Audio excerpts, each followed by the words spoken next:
The Arranged Lie, a dark romance novel. Prologue. The Ashford estate looked like something out of a dream. Lydia Winters stood at the edge of the grand ballroom, champagne flute forgotten in her hand, watching crystal chandeliers throw fractured light across hundreds of guests. Women in couture gowns, men in tailored tuxedos. The kind of wealth that didn't need to announce itself because everyone already knew. This was supposed to be her engagement party. Instead, she was watching Callum Ashford announce his to someone else. "Ladies and gentlemen." Callum's voice carried across the ballroom with practiced ease. He stood on the raised platform near the orchestra, one hand holding a microphone, the other wrapped around Sienna Hale's waist. "Thank you all for being here tonight. As many of you know, my family and I have long believed in the power of strategic partnerships." Lydia's stomach twisted. Strategic partnerships. That's what they'd called the arrangement between the Ashford and Winters families. An alliance forged when she and Callum were still teenagers, signed over handshakes and scotch in her father's study. She'd been 17 when she learned she would marry Callum Ashford. She'd been naive enough to think love might grow from duty. "Tonight," Callum continued, his dark eyes scanning the crowd but never landing on her, "I'm thrilled to introduce you to the woman who will stand beside me as we build the future of Ashford Industries. My fiancée, Sienna Hale." Applause erupted. Sienna beamed, her diamond ring catching the light. 3 carats. Princess cut. Exactly the kind of ring Lydia had once imagined Callum giving her. The champagne in Lydia's hand trembled. 3 hours earlier, she'd been in the estate's powder room, hands shaking as she stared at 2 pink lines on a pregnancy test. Positive.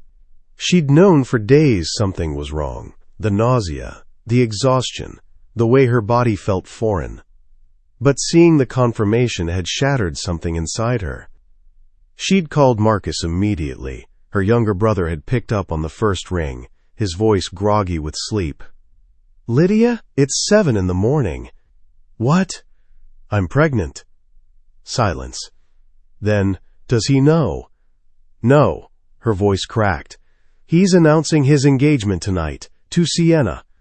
"Then tell him." Marcus's tone sharpened. "You have proof now. The contract." "The contract doesn't matter anymore." Lydia closed her eyes, pressing her forehead against the cool marble sink. "He chose her, Marcus. He looked at me and chose someone else. Because he doesn't know you're carrying his child. And he's not going to." "Lydia, I'm not trapping him." The words came out fierce, final. "I won't be the obligation he resents. I won't be the mistake he has to fix." She'd hung up before Marcus could argue. Now, standing in the ballroom, she felt the weight of that decision pressing against her ribs. The applause faded. Guests returned to their conversations, their champagne, their carefully constructed lives. Lydia turned toward the terrace doors, needing air, needing space, needing to escape, before the smile she'd pasted on cracked completely. She made it 3 steps before a hand caught her wrist. "Running away already?" "Callum." Lydia's breath hitched. She turned slowly, forcing herself to meet his gaze. God, he was still beautiful. Dark hair swept back from a face that could have been carved from marble. Sharp cheekbones.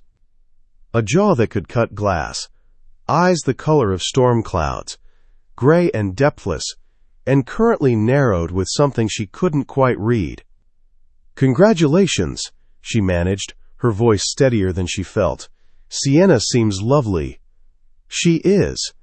His thumb brushed the inside of her wrist, right over her pulse. Could he feel it racing? "You left early from the pre-dinner reception." "I wasn't feeling well." "Are you sick?" The question landed like a punch. Lydia pulled her hand free, stepping back. "I'm fine, just tired." "You look pale." "I'm always pale. It's called being a redhead, Callum." His lips twitched. Almost a smile. Almost. "Don't do that." Do what? Deflect with sarcasm when something's wrong. He moved closer, lowering his voice. The ballroom noise faded into background static. Talk to me, Lydia. And there it was, the version of Callum she'd fallen for years ago, the one who noticed when she was upset, who brought her coffee during late-night study sessions, who'd kissed her for the first time under the oak tree behind the estate when she was 19 and stupid enough to believe in forever. That version had disappeared 6 months ago, the same week he'd met Sienna. There's nothing to talk about, Lydia said quietly. You made your choice. I'm just here to respect the alliance between our families. Something flickered in Callum's expression. Regret? Guilt? It was gone before she could name it. The alliance is business, I know. She stepped around him, desperate to end this conversation before she broke. Congratulations again, Callum. I hope you'll be very happy. Lydia, wait. But she was already walking away, heels clicking against marble, chin held high even as her heart splintered with every step. She found refuge in the library. Empty, dark, the kind of quiet that made her chest ache. She sank into one of the leather armchairs and pressed both hands against her stomach. A baby. Callum's baby. The arrangement between their families had included specific clauses. If either party became pregnant before marriage, the contract would be honored immediately. No delays. No excuses. She could tell him right now. Walk back into that ballroom, take the microphone, and announce that she was carrying the heir to the Ashford Empire. The engagement to Sienna would be voided within hours. Callum would marry Lydia instead, just like they'd always planned. Except it would be a cage. He'd chosen Sienna freely. He'd looked at Lydia, at years of friendship, at stolen kisses, at the promise of something real, and decided it wasn't enough. If she told him about the pregnancy now, he'd marry her out of obligation, duty, the same cold arrangement their fathers had signed years ago. She'd spend the rest of her life wondering if he would have chosen her without the baby. The answer already burned in her chest. No, he wouldn't have. So she'd made her choice too. The library door opened. Lydia didn't turn. She already knew who it was. Callum's cologne, cedar and smoke, filled the space before his footsteps did. You disappeared, he said. I told you, I'm tired. You're lying. She finally looked at him. He stood, silhouetted in the doorway, jacket discarded, bow tie loosened. For a moment, she let herself imagine a different version of tonight. One where he'd chosen her, where the ring on Sienna's finger was on hers instead, where she didn't have to lie. Lydia. Callum crossed the room, kneeling in front of her chair. His hands covered hers. Something's wrong. I can feel it. Just tell me what. Are you pregnant? The question stunned them both. Lydia's breath stopped. Her heart hammered against her ribs. How did he know? Had Marcus called him? Had someone seen her leaving the pharmacy? Callum's eyes searched hers, desperate and afraid, and so close to the truth that one word would shatter everything. She opened her mouth and lied. No. The word hung between them like a ghost. I'm not pregnant, Callum. Her voice didn't shake, didn't waver. There's nothing tying us together anymore. You're free to marry whoever you want. Something in his expression crumbled. Relief? Disappointment? She couldn't tell, didn't want to know. Then why do you look like you're about to fall apart? He whispered. Because I loved you. She pulled her hands free, standing. He remained kneeling, looking up at her with those storm-gray eyes. I loved you, and you chose someone else. That's allowed to hurt. Lydia. Go back to your party, Callum. Go back to Sienna. She stepped around him, moving toward the door. Congratulations on your engagement. Wait. He caught her hand again, pulling her to a stop. Is this really it? Years of friendship, of everything, and you're just walking away? She turned, looked at him one last time, memorized the shape of his jaw, the way his hair fell across his forehead, the exact shade of his eyes. You walked away first, she said softly, I'm just finally catching up." Then she left. She made it to the estate's front steps before the tears started, made it to her car before the sobs broke free, made it home before she pressed both hands to her stomach and whispered the truth into the darkness. "I'm sorry, I'm so sorry. Sorry for lying. Sorry for choosing pride over honesty. Sorry for bringing a child into a world where love was always second to duty. But most of all, sorry that she'd let Callum Ashford break her heart twice, once by choosing another woman, and once by almost making her believe he might care." Her phone buzzed, a text from Marcus. "Did you tell him?" Lydia stared at the screen, then typed back, "No, and I'm not going to." She blocked Callum's number, deleted his contact, and made a promise to the baby growing inside her. She would do this alone. She would be enough, even if the lie destroyed her. Chapter 1. 3 weeks after the engagement party, Lydia discovered that morning sickness was a liar. It didn't only happen in the morning. She gripped the edge of the bathroom sink, breathing through her nose as another wave of nausea rolled through her. The fluorescent light above the mirror made her skin look gray, washed out, like something fragile that might shatter if touched too hard. Her phone buzzed on the counter.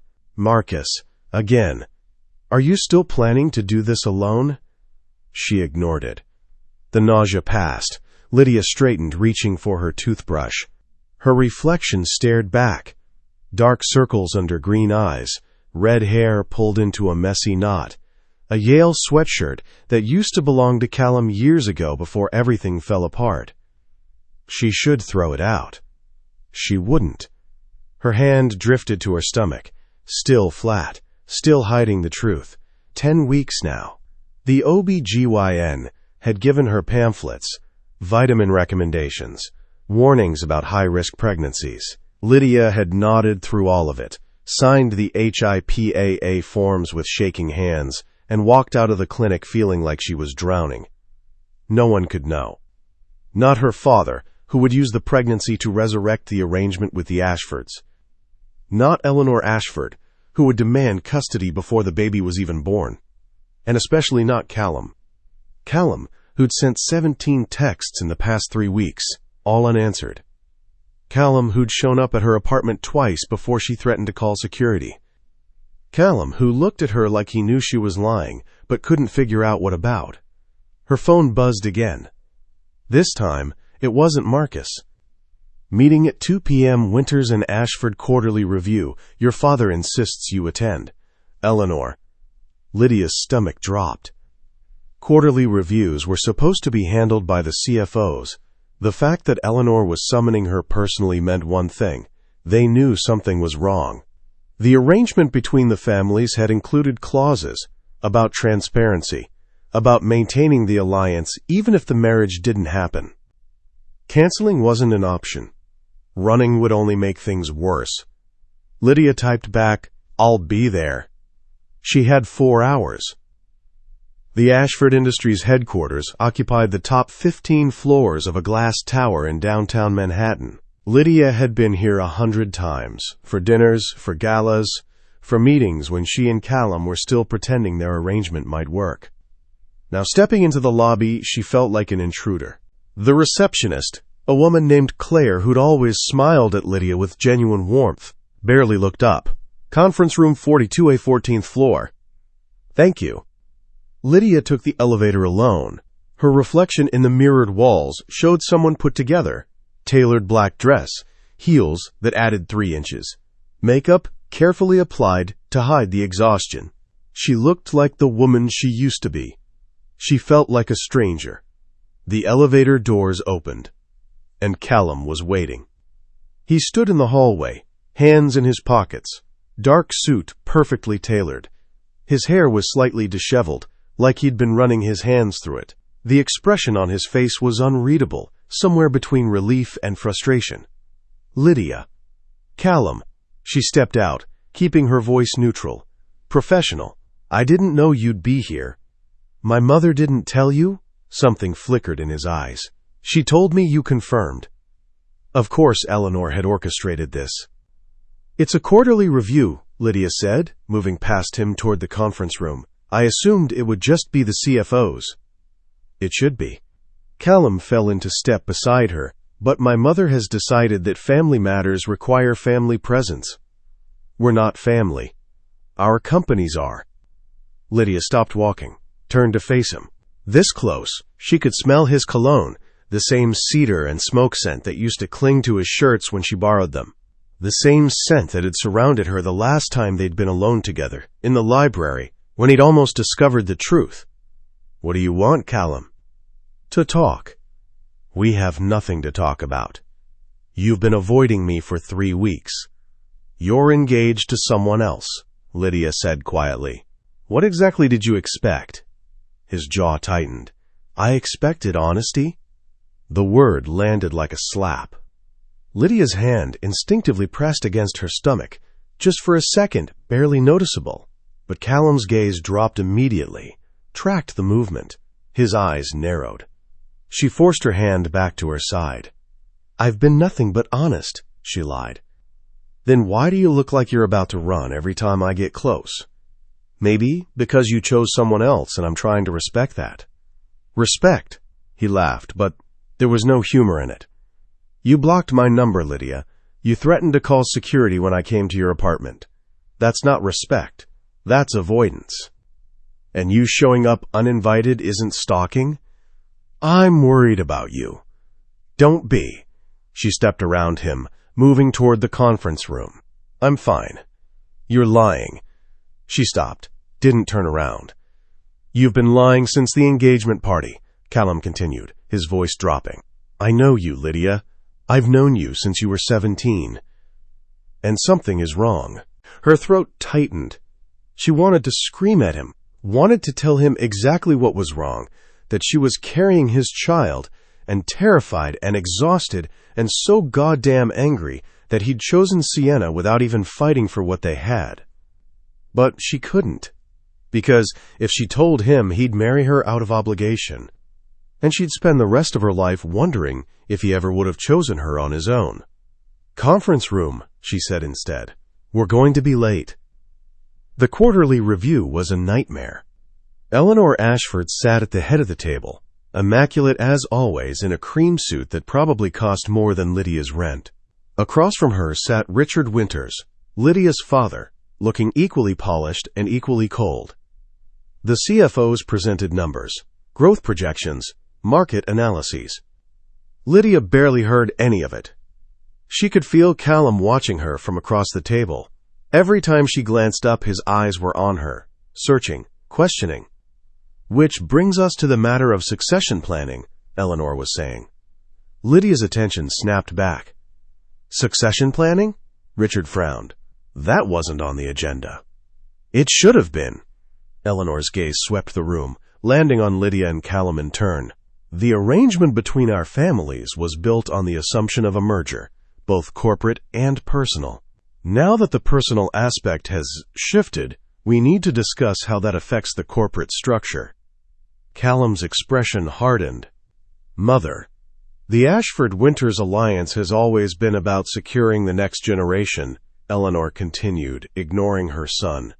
"If that generation isn't going to come from the original arrangement, we need contingency plans." Lydia's hands clenched in her lap. "Next generation. Contingency plans." They were talking about heirs. "With all due respect," Lydia said, her voice steadier than she felt, "my personal life isn't up for discussion in a business meeting." "Your personal life became business when you signed the contract at 18, Richard said coldly. "The alliance required me to marry Callum," Lydia interrupted, "which I was prepared to do until he chose someone else." Silence. Eleanor's lips thinned. Callum's engagement to Sienna was premature. It was a mistake. Callum's voice cut through the tension. He was staring at his mother with barely controlled anger. "And it's not up for discussion here. Everything is up for discussion when it affects the companies." "Then discuss the companies," Callum snapped. "Leave Lydia out of it." "I can speak for myself," Lydia said quietly. Callum's gaze swung to her. Something in his expression softened. I know you can. The moment stretched. Richard cleared his throat. Perhaps we should table this discussion for another time. Perhaps we should end it permanently, Lydia countered. She stood, gathering her things. The arrangement is over. Callum made his choice. I've made mine. The companies will survive. Lydia, her father started, but she was already walking toward the door. She made it halfway down the hallway before Callum caught up. Wait. I'm done waiting, Lydia said without stopping. Then talk to me. He grabbed her hand, spinning her around. They stood in the middle of the hallway, alone, close enough that she could see the flecks of blue in his gray eyes. Just talk to me, Lydia, please. About what? About why you look like you're carrying the weight of the world. Her breath caught. Carrying. Wrong word. Wrong metaphor. Too close to the truth. I'm tired, Callum. It wasn't a lie. I'm tired of being part of an arrangement. Tired of watching you with someone else. Tired of pretending any of this is normal. Then stop pretending. What? Stop pretending you don't care. He stepped closer, his voice dropping. Stop pretending you're fine, when you're clearly not. Stop pretending you don't feel this, he gestured between them, just because I fucked up. You chose her. I know. You looked at what we had and decided it wasn't enough. I know. His hand came up to her face, thumb brushing her cheekbone, and I've regretted it every single day since. Lydia's eyes burned. She blinked hard, refusing to cry. Regret doesn't change anything. It could. How? Let me fix this. By doing what? Breaking up with Sienna? Marrying me out of guilt? She stepped back, breaking the contact. I don't want your guilt, Callum. I don't want your regret. I wanted you to choose me because you loved me, not because you felt obligated. Who says it would be obligation? 3 weeks ago, you announced your engagement to another woman. Because I thought. He stopped, ran a hand through his hair. I thought you didn't want this. The arrangement. The marriage. Us. So you just assumed? You never said otherwise. I shouldn't have had to. The words burst out of her, sharp and raw. You knew me, Callum. You knew how I felt. And you chose someone else anyway. The truth hung between them. Callum's expression crumbled. I was a coward.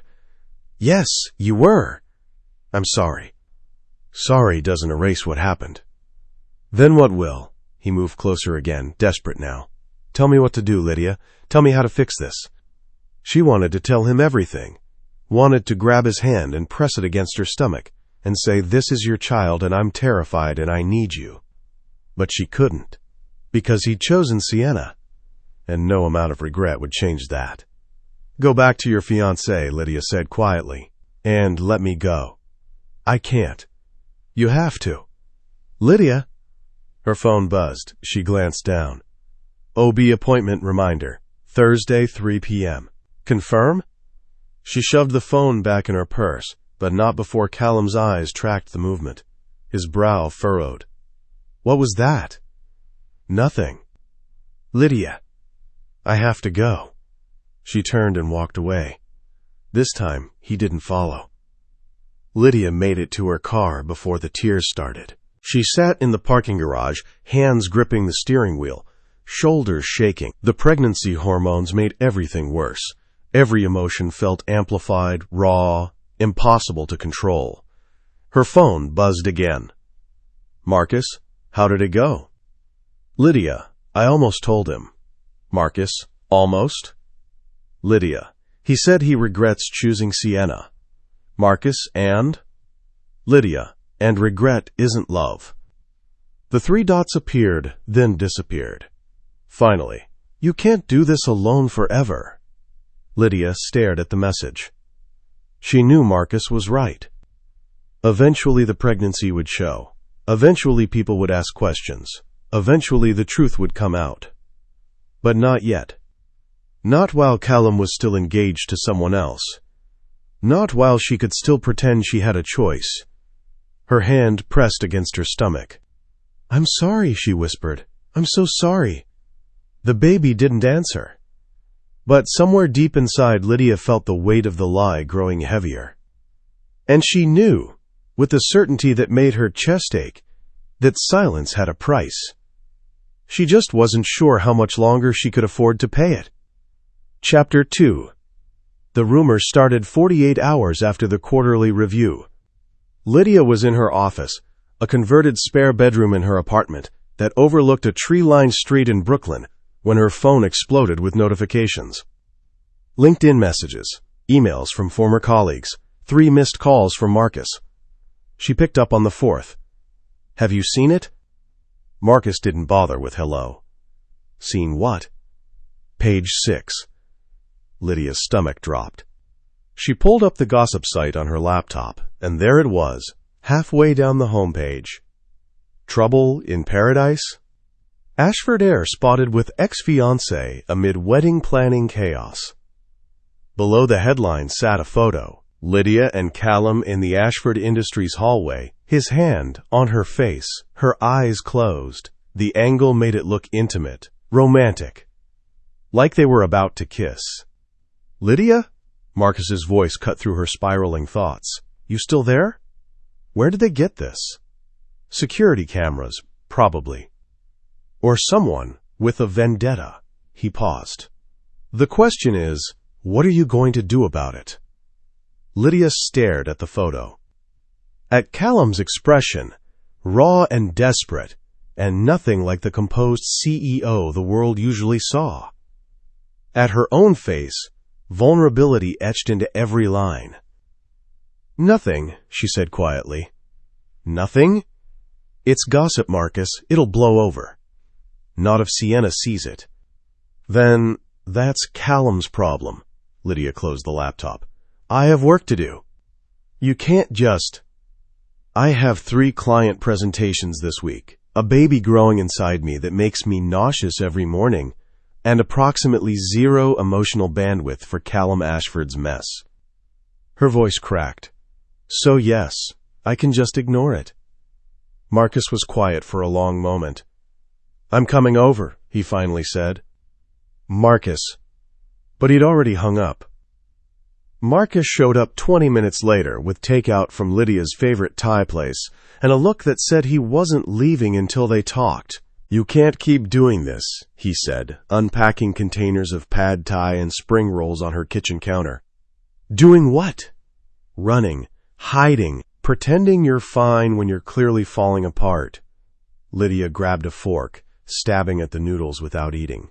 "I'm not falling apart. You're 12 weeks pregnant with your ex-fiancé's baby, lying to everyone about it, and just had your private moment with said ex-fiancé plastered across the internet." Marcus sat across from her. "If that's not falling apart, I don't know what is." "He's not my ex-fiancé. We were never officially engaged." "Semantics. It's the truth." Marcus studied her, his dark eyes, the same shade as their father's, saw too much. "You still love him." "That's not—" "You do. You love him, and it's killing you that he chose someone else." Lydia's throat tightened. "It doesn't matter what I feel. He made his choice." "Did he, though?" Marcus pulled out his phone, showing her another article. This one from a business journal. "Ashford Hale wedding postponed indefinitely." Lydia's heart stuttered. "What?" "It was announced this morning. No official reason given, but sources say Sienna Hale requested a delay to focus on her career." Marcus air-quoted, with obvious skepticism. "Which is bullshit, by the way. Everyone knows she was planning to quit her job once they got married." "Then why?" "Because she saw the photo," Marcus leaned back. "And she's not stupid. She knows Callum's still in love with you." The words landed like a punch. Lydia shook her head. "He's not. He showed up at your apartment twice in 3 weeks. He cornered you at a business meeting. He looked at you like you were the only person in the room." Marcus's voice softened. "Lydia, I've known Callum since we were kids. I've never seen him look at anyone the way he looks at you." "Then why did he choose her?" "I don't know. Fear, maybe. Stupidity, definitely." Marcus reached across the counter, covering her hand with his. "But you can't keep punishing yourself for his mistakes." I'm not punishing myself. I'm protecting myself. By lying about the pregnancy? By making sure he doesn't marry me out of obligation. Lydia pulled her hand away, pressing it against her stomach.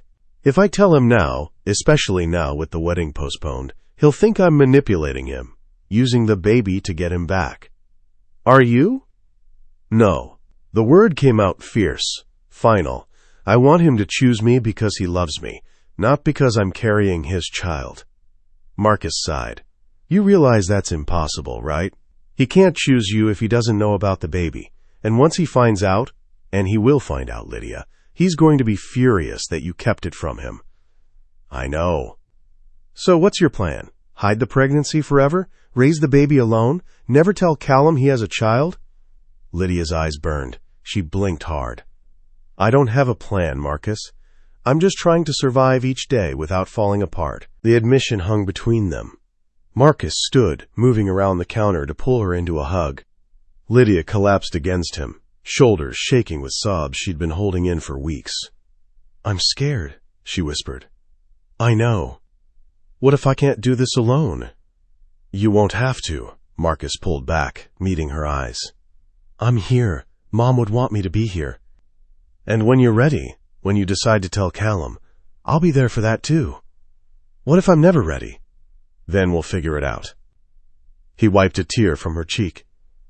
But Lydia, you can't keep this secret forever. Eventually, the truth comes out. And when it does, you need to be the one controlling the narrative. Not gossip sites, not Eleanor Ashford, you. Lydia nodded, even though she wasn't sure she believed it.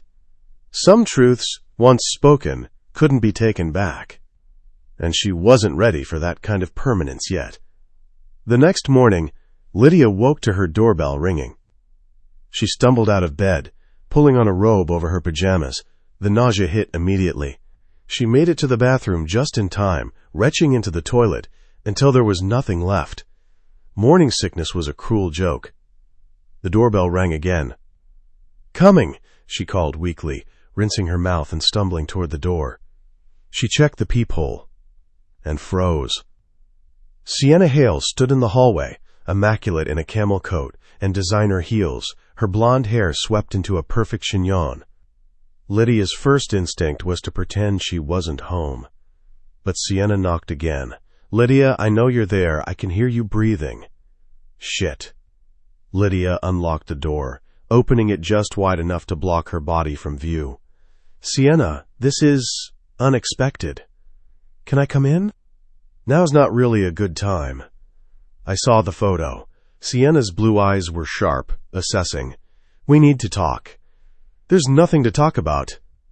Really? Sienna's lips curved into something that wasn't quite a smile.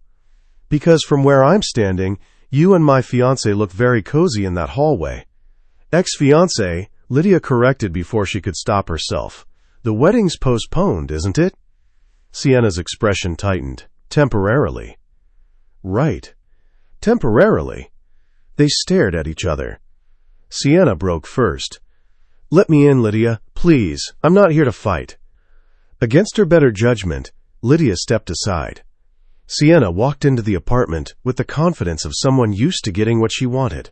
She scanned the space, the second-hand furniture, the stacks of client files, the half-empty coffee mug on the counter with thinly veiled judgment.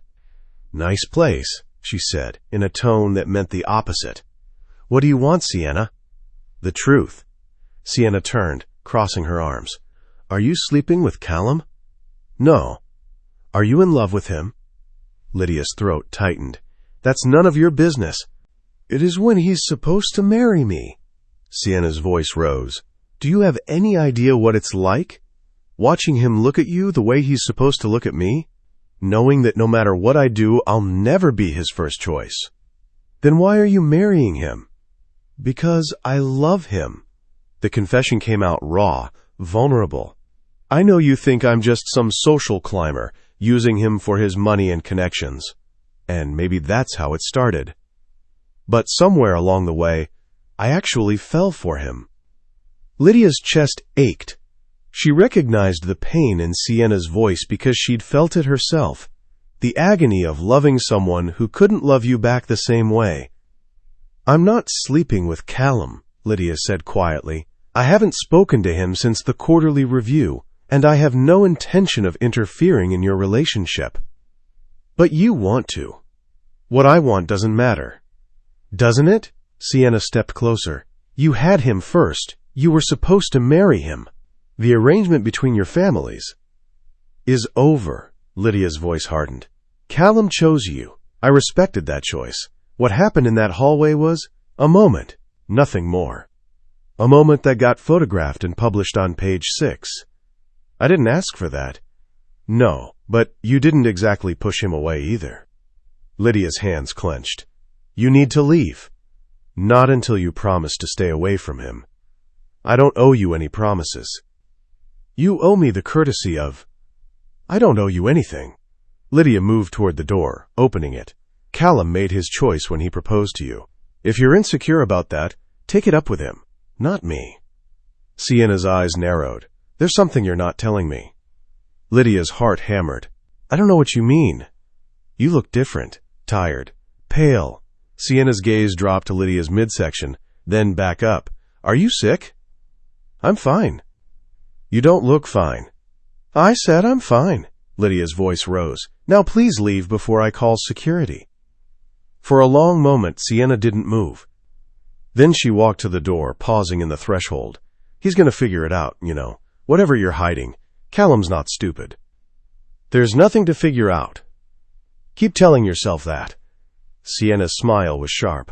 "But when the truth comes out, and it will, don't expect him to choose you. He's loyal to his commitments, even the ones that make him miserable." Then she left. Lydia closed the door and leaned against it, heart racing. Her phone buzzed. "Callum, we need to talk. Can I come over?" "No, absolutely not." Lydia typed back, "There's nothing to talk about." "Callum, Sienna just left your building." "Shit." Lydia, "So?" "Callum, so what did she say to you?" Lydia, "Nothing that concerns you." "Callum, everything about you concerns me." The words made her chest ache. "Lydia, you're engaged to someone else. Whatever we had is over." The 3 dots appeared, then disappeared. Then, it was never over. Lydia stared at the message. Her hands shook as she typed, "Don't do this." "Callum, don't do what? Tell you the truth?" "Lydia, don't make this harder than it already is." "Callum, I broke it off with Sienna." The words blurred. Lydia blinked hard, reading them again. "I broke it off with Sienna. The engagement is over. I'm coming to your apartment. We need to talk face to face." No. No. This wasn't how it was supposed to happen. He was supposed to stay with Sienna, supposed to move on, supposed to give Lydia time to figure out what to do about the pregnancy without the complication of his feelings. Her phone rang. "Callum." She didn't answer. It rang again. Then a text. "I'm outside." Lydia's breath caught. She moved to the window, looking down at the street. Callum stood on the sidewalk, phone pressed to his ear, staring up at her building. He saw her in the window. Their eyes met. And Lydia knew, with a certainty that made her stomach drop, that everything was about to change. The intercom buzzed. "Lydia?" Callum's voice crackled through the speaker. "Please." She pressed her forehead against the cool glass of the window. Her reflection stared back, pale, exhausted, terrified. 12 weeks pregnant, 12 weeks of lies, 12 weeks of telling herself she was doing the right thing by keeping the secret. But was she? Or was she just a coward hiding behind pride? The intercom buzzed again. "I'm not leaving," Callum said. "I'll stand out here all night if I have to." Lydia believed him. He was stubborn like that. Once he committed to something, he saw it through. It was one of the things she'd always loved about him, his unwavering determination. It was also what made this moment so dangerous. Because if she let him in, if she told him the truth, there would be no going back. He would want to be involved, would demand answers, would insist on marrying her, Not because he loved her, but because it was the right thing to do. And she'd spend the rest of her life wondering if he would have chosen her without the baby forcing his hand. Her phone buzzed with another text. Marcus, whatever you decide, I'm here, but running won't make this easier. He was right. She knew he was right. But knowing and accepting were two different things. Lydia took a breath, made a decision. She pressed the intercom button. Come up! Callum looked worse than she'd ever seen him. His usually immaculate hair was disheveled, like he'd been running his hands through it for hours. His tie was loosened, top button undone. Dark circles shadowed his eyes. He looked like a man who hadn't slept in days. Thank you, he said quietly, stepping into her apartment, for letting me in. Lydia closed the door, keeping distance between them. You said you broke it off with Sienna. I did, he turned to face her, this morning, before she came here. Why? Because I couldn't marry her. The admission came out raw. I tried, Lydia, God, I tried. But every time I looked at her, all I could think about was you. Her chest tightened. That's not fair to her. I know. Callum's expression crumbled. I know it's not fair. But marrying her when I'm in love with someone else would have been worse. The words hung in the air between them. In love with someone else. Don't, Lydia whispered. Don't what? Don't say things you don't mean just because you feel guilty. I'm not. Callum stepped closer. Lydia, I've been in love with you since we were 19 years old. Since that summer we spent at the Cape, when you laughed so hard at my terrible attempt at sailing that you fell into the water. Since you looked at me like I was more than just the Ashford heir, like I was just Callum. Tears burned in Lydia's eyes. She blinked them back furiously. But you chose Sienna. I chose wrong, his voice broke. I chose wrong because I was scared. Scared that you only saw me as part of the arrangement. Scared that if I told you how I felt you'd reject me. Scared that love would make me weak. So you ran. So I ran, he agreed, to someone who felt safe. Someone who wanted the arrangement, not me. Someone I couldn't hurt by loving too much. That's the stupidest thing I've ever heard. A ghost of a smile crossed his face. I know. They stared at each other. Lydia's hand drifted to her stomach without thinking. Callum's gaze followed the movement, his brow furrowed. Are you okay? You keep doing that. Doing what? Touching your stomach, like something hurts. Panic flared in Lydia's chest. I'm fine. You said that at the quarterly review, too. He stepped closer, concern etching lines around his eyes. But you're not fine. You look exhausted. You've lost weight. And Sienna said, What did Sienna say? That you're hiding something. Callum's voice softened. Lydia, whatever it is, you can tell me. Please, just tell me the truth. The truth. The words sat on her tongue, heavy and terrifying. I'm pregnant. With your baby, and I've been lying to you for 12 weeks because I was too proud and too scared to admit it. But saying them out loud would change everything. Would trap them both in a future neither of them had chosen freely. I need you to leave, Lydia said instead. Callum's expression fell. What? You heard me, leave. Lydia? You don't get to do this. Her voice rose, sharp with fear and anger and heartbreak. You don't get to break up with your fiancé, show up at my door, and expect me to just forgive you, to trust you again. I'm not asking for forgiveness. I'm asking for a chance. A chance at what? At us.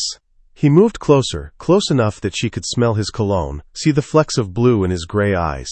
At the life we were supposed to have before I fucked it all up. There is no us anymore. That's a lie. His hands framed her face, thumbs brushing her cheekbones. You feel it too. I know you do. She did. God help her, she did. But feeling something and acting on it were two different things. I can't do this, Lydia whispered, even as her body swayed toward him. Not right now, not when everything is so complicated, messy, terrifying. Callum's forehead pressed against hers. Then when? I don't know. That's not an answer. It's the only one I have. They stood like that, breathing the same air, close enough to kiss but not quite touching. Then Callum's phone rang. He ignored it. It rang again. You should get that, Lydia said quietly, stepping back. Callum pulled out his phone, glancing at the screen. His expression darkened. It's my mother. Then answer it. He did, putting it on speaker. Callum. Eleanor's voice was ice cold. I just heard from Sienna.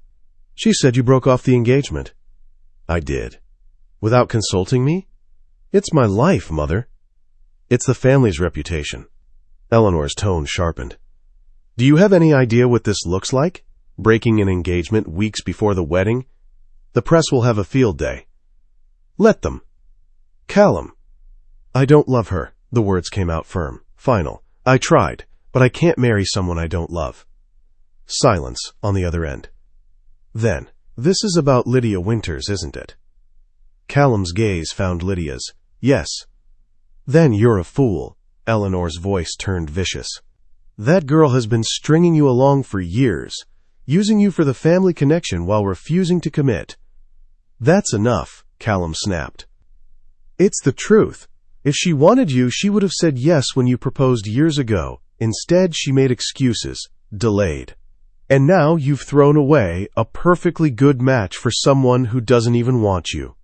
The words struck Lydia like a physical blow. Because Eleanor was right. When Callum had proposed at 22, nervous and hopeful and so young, Lydia had panicked, had asked for time, had told herself she needed to be sure before binding herself to the arrangement permanently. She'd never said yes. And eventually, Callum had stopped asking. Lydia's complicated, Callum said quietly, his eyes still on her, but that doesn't mean she doesn't care. Caring isn't enough for a marriage. Then what is? Commitment, loyalty, mutual benefit, Eleanor paused. Love is a luxury we can't afford. Maybe you can't, Callum said, but I can. He hung up. The silence in the apartment was deafening. I'm sorry, Callum said after a moment. About my mother, about all of it. Lydia's throat was too tight to speak. I should go, Callum continued. Give you space. But Lydia, I meant what I said. I love you, and I'm not giving up on us. He moved toward the door. Stopped. Turned back. One more thing, he said quietly. Whatever you're hiding, whatever you're afraid to tell me, I'm not going anywhere. When you're ready, I'll be here. Then he left. And Lydia sank to the floor, hands pressed against her stomach, tears streaming down her face. Because the truth was inevitable. And she was out of time to run from it.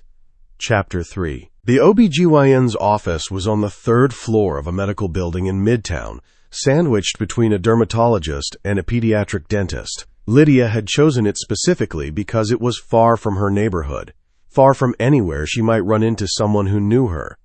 Anonymity had seemed important 12 weeks ago. Now, sitting in the waiting room, surrounded by visibly pregnant women and their partners, she felt exposed. Alone. Wrong. Lydia Winters? The nurse stood in the doorway, clipboard in hand, smile professionally kind. Lydia gathered her things. Purse, phone, the water bottle she'd been nervously squeezing, and followed her down a hallway decorated with stock photos of happy families. The exam room was small, sterile. The paper on the table crinkled as Lydia sat down. Dr. Chen will be with you shortly, the nurse said, taking her vitals. Blood pressure's a little elevated. Are you feeling stressed? Lydia almost laughed. You could say that. First pregnancy? Yes. It gets easier, the nurse patted her shoulder. The anxiety, I mean. Once you feel the baby move, it becomes real in a different way. Real. As if it wasn't already devastatingly real. As if Lydia wasn't carrying around a secret that grew heavier every day. The nurse left. Lydia sat alone, staring at a poster about prenatal vitamins, trying not to think about Callum. About his confession. about the way he'd looked at her like she was the only thing that mattered. Her phone buzzed. Marcus, how's the appointment? Lydia, haven't seen the doctor yet. Marcus, you okay? She stared at the question. Was she okay? She was 12 weeks pregnant, lying to everyone, watching the man she loved unravel because she was too scared to tell him the truth. Lydia, define okay. Marcus, fair point. Call me after? Lydia, yeah. The door opened. Dr. Chen entered.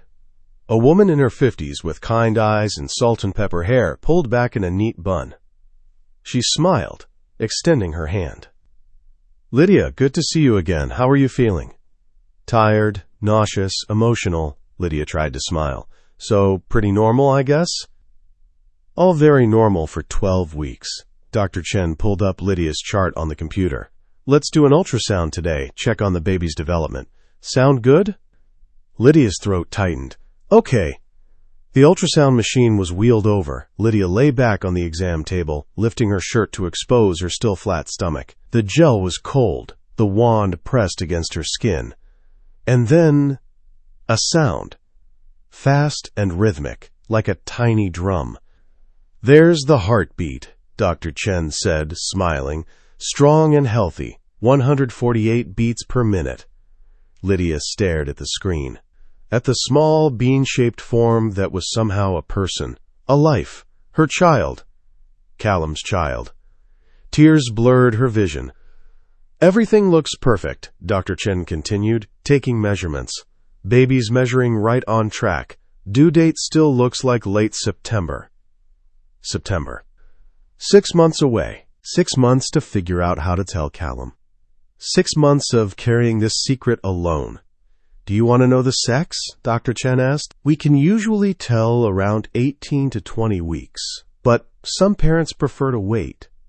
Lydia shook her head. Not yet. No problem. We'll check again at the anatomy scan. Dr. Chen wiped the gel from Lydia's stomach. Any questions for me? 1,000. How do I tell the father he's going to be a parent when I've been lying to him for months? How do I raise a child alone when I can barely take care of myself? How do I survive loving someone who might never forgive me for this? But she said, no, I'm good. Dr. Chen handed her a small stack of ultrasound photos. These are for you. And Lydia? If you need anything, resources, support groups, just someone to talk to, my office has information. Pregnancy can be isolating, especially if you're doing it alone. I'm fine. The lie was automatic now. Practiced. Hollow. Lydia was in the elevator, ultrasound photos tucked into her purse, when her phone rang. Unknown number. She almost didn't answer. But something, instinct, maybe, or just exhaustion, made her pick up. Hello? Lydia Winters? A woman's voice. Professional. Clipped. Yes? This is Jennifer Park from the New York Times. I'm working on a story about the Ashford-Winters Business Alliance, and I was hoping to ask you a few questions. Lydia's blood ran cold. I have no comment. Just a few minutes of your time. There are rumors that Callum Ashford broke off his engagement to Sienna Hale because of you, and I wanted to... No comment. Lydia's voice shook. Please don't call this number again. She hung up. Her hands were trembling. The New York Times. They were digging, looking for a story. And if they found out about the pregnancy... The elevator doors opened on the ground floor. Lydia stepped out, head down, moving quickly toward the exit. She made it 3 steps before she saw him. Callum. Standing in the lobby. Waiting. Their eyes met. And Lydia knew, with a certainty that made her stomach drop, that she was out of excuses. What are you doing here? Lydia's voice came out sharper than intended. Callum straightened from where he'd been leaning against the wall. Looking for you. How did you know I was here? I didn't, not for sure. He moved closer, gray eyes searching her face. But I've been following you. You what? Not physically. I'm not stalking you. He ran a hand through his hair, frustrated. I had my assistant pull your schedule. Noticed you've been coming to this building every few weeks for the past 3 months. Lydia's heart hammered. That's an invasion of privacy. I know. You had no right. I know. He stepped closer. Close enough that she could see the dark circles under his eyes, the tension in his jaw. But you've been lying to me, Lydia, and I needed to know why. I haven't. You have. His voice was quiet, certain. You've been lying since the engagement party. Maybe before. And I can't. He stopped, took a breath. I can't lose you without understanding why. Lydia's throat burned. You don't have me to lose. That's a lie, too. They stared at each other. The lobby buzzed with activity around them, people coming and going, phones ringing, the soft hum of fluorescent lights. But Lydia felt like they were standing in a vacuum, just her and Callum and the truth she'd been hiding. You need to leave, she whispered. Not until you tell me what's going on. There's nothing. Lydia, he caught her hand. Please, just talk to me. His thumb brushed across her knuckles. The touch sent electricity up her arm. She pulled away. I have to go. Where? Away from you. Why? Frustration crept into his voice.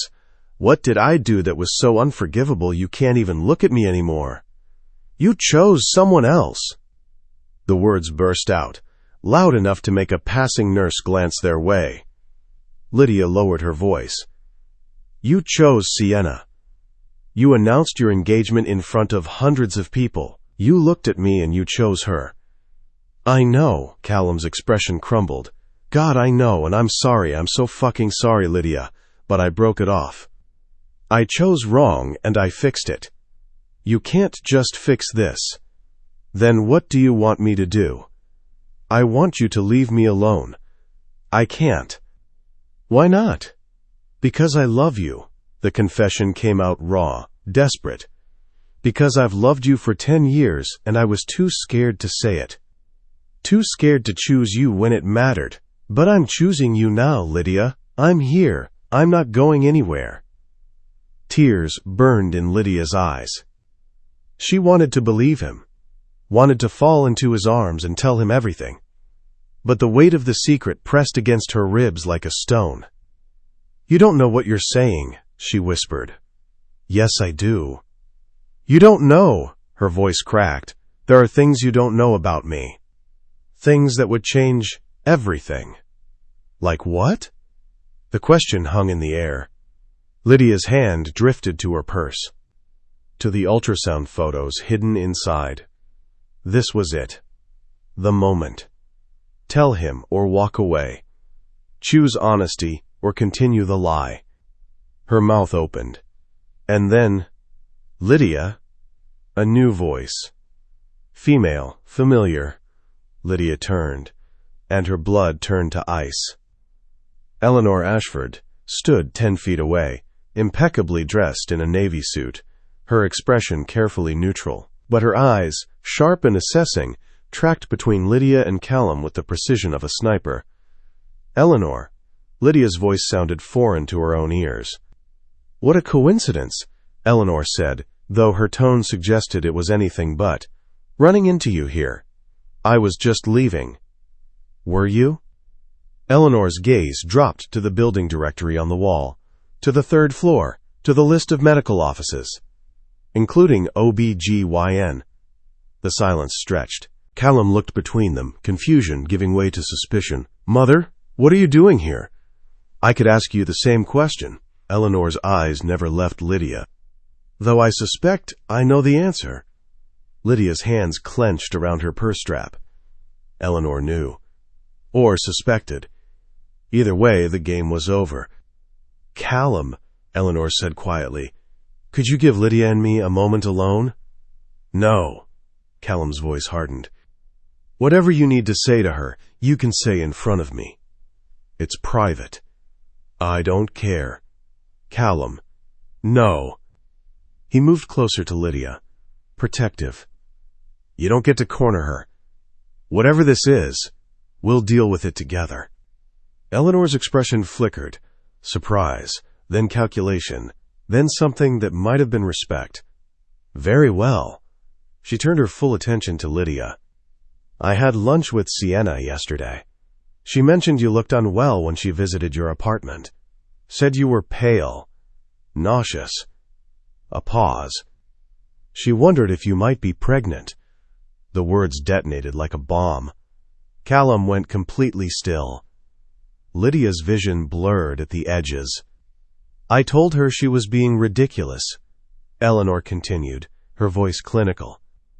After all, you told my son quite explicitly at the engagement party that you weren't pregnant. You wouldn't lie about something like that. Would you, Lydia? The question was a knife. Sharp. Precise. Designed to cut. Lydia looked at Callum, at the confusion in his eyes giving way to horror, to realization. Lydia? His voice was barely a whisper. Tell me, she's wrong. She couldn't speak. Couldn't breathe. Couldn't do anything but stand there as her entire world collapsed. Tell me, Callum repeated, stepping closer. His hands found her arms, gripping tight. Not painful, but desperate. Look me in the eye and tell me you're not pregnant. Lydia's throat closed. The ultrasound photos in her purse felt like they weighed 1,000 pounds. I can't, she whispered. Callum's face went white. What? I can't tell you I'm not pregnant. Tears spilled down her cheeks. Because I am. The admission shattered something. Callum stumbled back like she'd struck him. His expression cycled through shock, pain, betrayal, rage. How long? His voice was ice. 12 weeks. 12. He stopped, did the math. The night before the engagement party. Lydia nodded. You knew. The realization hit him visibly. When I announced my engagement to Sienna, when I asked if you were pregnant, you knew, and you lied to my face. Callum. You lied. His voice rose. For 3 months, you've been carrying my child and you didn't tell me. I wanted to. But you didn't. He laughed, but there was no humor in it. You let me think I was losing my mind. Let me break off my engagement. Let me come here and beg you to talk to me. And the entire time, you were hiding this. I was trying to protect. Protect what? Callum's eyes blazed. Your pride? Your independence? What possible reason could you have for keeping this from me? Because you chose her. Lydia's voice broke. You chose Sienna. You made your decision. And I didn't want you to marry me out of obligation. I didn't want to trap you. Trap me? Callum's expression twisted. Lydia, that baby is mine. Our child. And you thought keeping it a secret was better than giving me a choice? You already made your choice. I made it wrong, he shouted, loud enough to echo through the lobby. People were staring now. I chose wrong, and I've been trying to fix it. But you just decided I didn't deserve to know I was going to be a father? That's exactly what you did. Callum's voice dropped, turning cold, distant.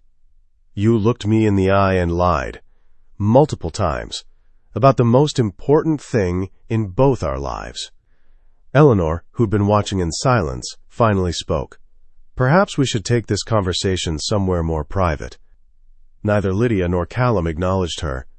I'm sorry, Lydia whispered. Sorry doesn't change anything. I know. Do you? Callum stepped closer, his voice raw. Do you have any idea what you've done? I've missed 12 weeks of my child's life. 12 weeks of appointments. Of hearing the heartbeat. He stopped, jaw clenched. You stole that from me.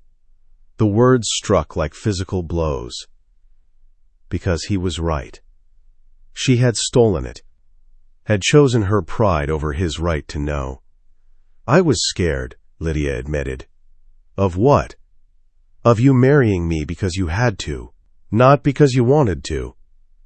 Callum's laugh was bitter. And look how well that worked out. Now I know you're pregnant, and I still want to marry you. Except now I also know you don't trust me, that when it mattered most, You chose to lie instead of giving me a chance. Callum, I need to leave. He stepped back, putting distance between them. I need to process this before I say something I'll regret. Please. No. His voice was final. You wanted space? You've got it. But Lydia? He met her eyes one last time. This conversation isn't over. Not by a long shot. That baby is mine, and I will be part of its life, whether you like it or not. Then he turned and walked out, leaving Lydia standing in the lobby with Eleanor Ashford, and the weight of everything she'd destroyed. Eleanor studied her for a long moment. Well, she said finally, that went about as poorly as I expected. Lydia sank onto a bench, head in her hands. I assume you need a lawyer, Eleanor continued, for custody arrangements, child support, the inevitable legal mess. I don't want his money. That's irrelevant. He'll insist. Eleanor sat beside her, surprisingly gentle. For what it's worth, I believe you, about not wanting to trap him. You're proud, stubborn. You'd rather suffer alone than ask for help. Is that supposed to make me feel better? No, it's supposed to make you understand something. Eleanor's voice softened. My son has loved you since he was 20 years old. He proposed to Sienna because he thought you didn't want him, and you lied about the pregnancy because you thought he didn't want you. You're both idiots. Despite everything, Lydia almost laughed. What do I do now? She whispered. You give him time, Eleanor stood, and then you fight for him. Because, whether you believe it or not, he's worth fighting for, and so is that baby. Then she left, too, leaving Lydia alone, with the truth finally exposed, and absolutely no idea how to fix what she'd broken. Chapter 4. The silence was worse than the fighting. Lydia sat in her apartment 3 days after the confrontation, staring at her phone. No calls, no texts. Nothing from Callum since he'd walked out of that medical building lobby. Just silence. Cold. Absolute. Devastating. She'd expected anger, expected him to show up at her door demanding answers, rights, some kind of acknowledgement. Instead, he'd vanished. Completely. As if she no longer existed. The only communication came through lawyers. Marcus had helped her find one, a sharp-eyed woman named Patricia Chen, who specialized in family law. Patricia sat across from Lydia now, reviewing documents with the detached efficiency of someone who'd seen this scenario play out 1,000 times. He's requesting joint custody, Patricia said, not looking up from the papers. 50-50 split once the baby is born. Full medical decision-making authority shared equally. He's also offering child support significantly above the state guidelines. I don't want his money. That's admirable, but legally irrelevant. Patricia finally met her eyes. The child is entitled to support from both parents. Whether you want it or not doesn't factor into the equation. Lydia's hands clenched in her lap. What else? He's requesting access to all medical appointments. Ultrasounds, checkups, everything. He wants copies of all medical records. And, Patricia paused, he's insisting on being present at the birth. The words struck like a physical blow. Callum at the birth. Seeing her vulnerable, exposed, in pain. After everything. Can he do that? Lydia whispered. Legally, no. The delivery room is your space. You control who's present. Patricia's expression softened slightly. But Lydia, he's the father, and from what I'm seeing, he's serious about being involved. Cutting him out completely will only make this messier. He hates me. He's hurt. There's a difference. Lydia looked away, blinking back tears. What do I do? You decide what you want. Then we negotiate from there.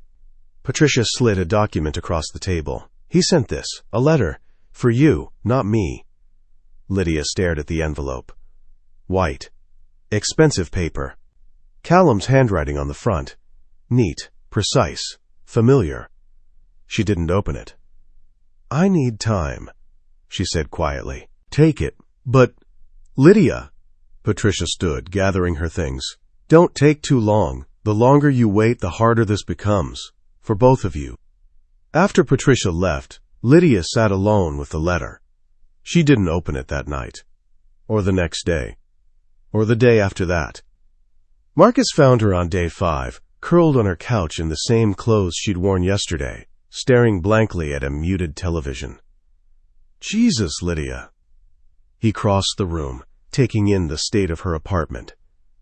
Dishes in the sink, empty takeout containers on the counter, curtains drawn against the afternoon light. "When's the last time you showered?" "I don't know." "When's the last time you ate?"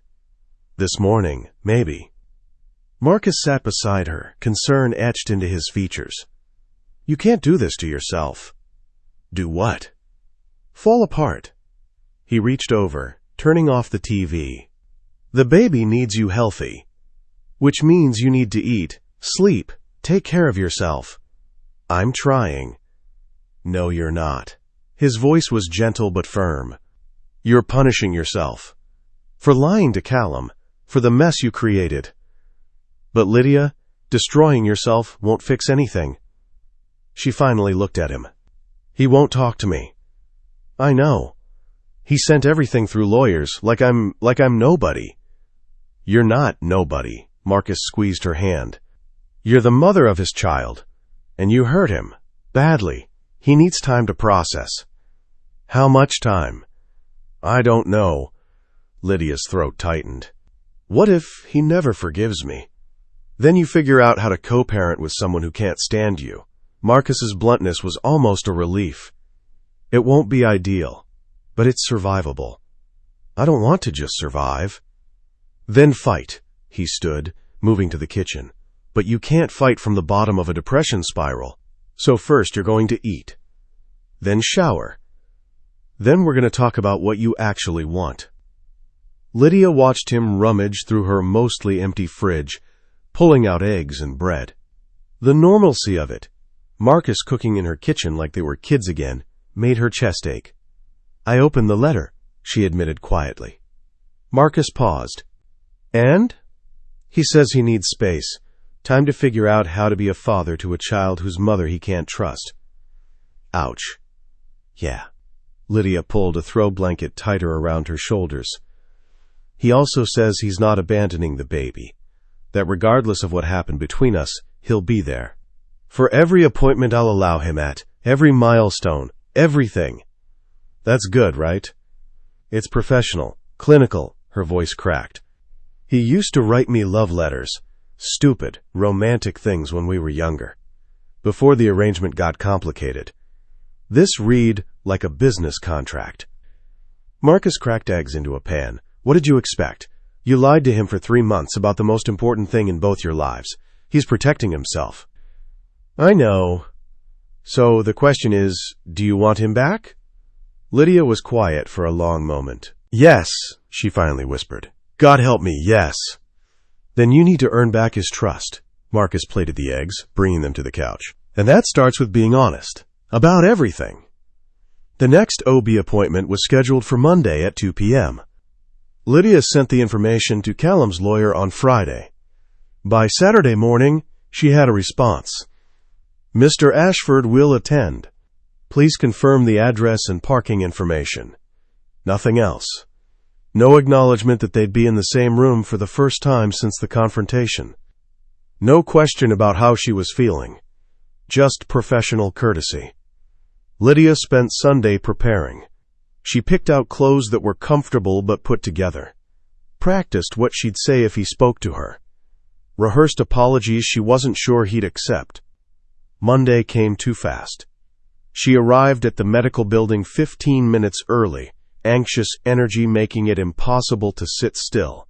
The waiting room was crowded, couples holding hands, pregnant women reading magazines, a toddler playing with blocks in the corner. Everyone looked happy. Coupled. Complete. Lydia sat alone, hands pressed against her stomach, feeling the weight of her isolation. Then the door opened, and Callum walked in. He looked different. Thinner, like he hadn't been eating. Dark circles shadowed his eyes. His suit was immaculate as always, but something in his posture seemed defeated, tired. like he'd been carrying the same weight she had. Their eyes met. Lydia's breath caught. Callum's expression remained carefully neutral. He approached, sitting one chair away, close enough to acknowledge her presence, far enough to maintain distance. Lydia. Callum. Silence. The air between them felt fragile, like one wrong word would shatter whatever tentative peace they'd found. "Thank you for telling me about the appointment," he said finally, his voice quiet. "You're the father. You have a right to be here." "Do I?" The question was soft, bitter. "Because for 3 months I didn't." Lydia's chest tightened. "I'm sorry." "I know." He looked away. "Your lawyer sent me the medical records. I read them all. Every appointment, every ultrasound report, every note about the baby's development." "Callum, 12 weeks and 4 days when you found out." His jaw clenched. "You knew for 12 weeks and 4 days before I did. I've done the math 100 times. Tears burned in Lydia's eyes. "I wanted to tell you." "But you didn't." "I was scared." "Of what?" He finally looked at her, and the pain in his eyes was devastating. "Of me? Of what I'd do? Did you really think I'd force you into something you didn't want?" "No, I thought," her voice broke, "I thought you'd marry me because you had to, not because you wanted to. And I couldn't be the obligation you resented. So instead, you made me the fool who didn't know his own child existed." The words struck like a slap. "That's not fair," Lydia whispered. "No. What's not fair is missing the first 3 months of my baby's life. Missing ultrasounds. Missing the first heartbeat." Callum's voice rose slightly, drawing glances from other patients. He lowered it again. "What's not fair is finding out from my mother that you've been lying to me." I know I hurt you." "You destroyed me, Lydia." The admission was raw, broken. "I loved you. I broke off my engagement. I came to you, vulnerable and desperate, and you looked me in the eye and lied. Multiple times." "Lydia Winters?" The nurse stood in the doorway, clipboard in hand. Saved by timing. Or condemned by it. Lydia stood on shaky legs. Callum rose too, his expression still carefully neutral. They walked into the exam room in silence.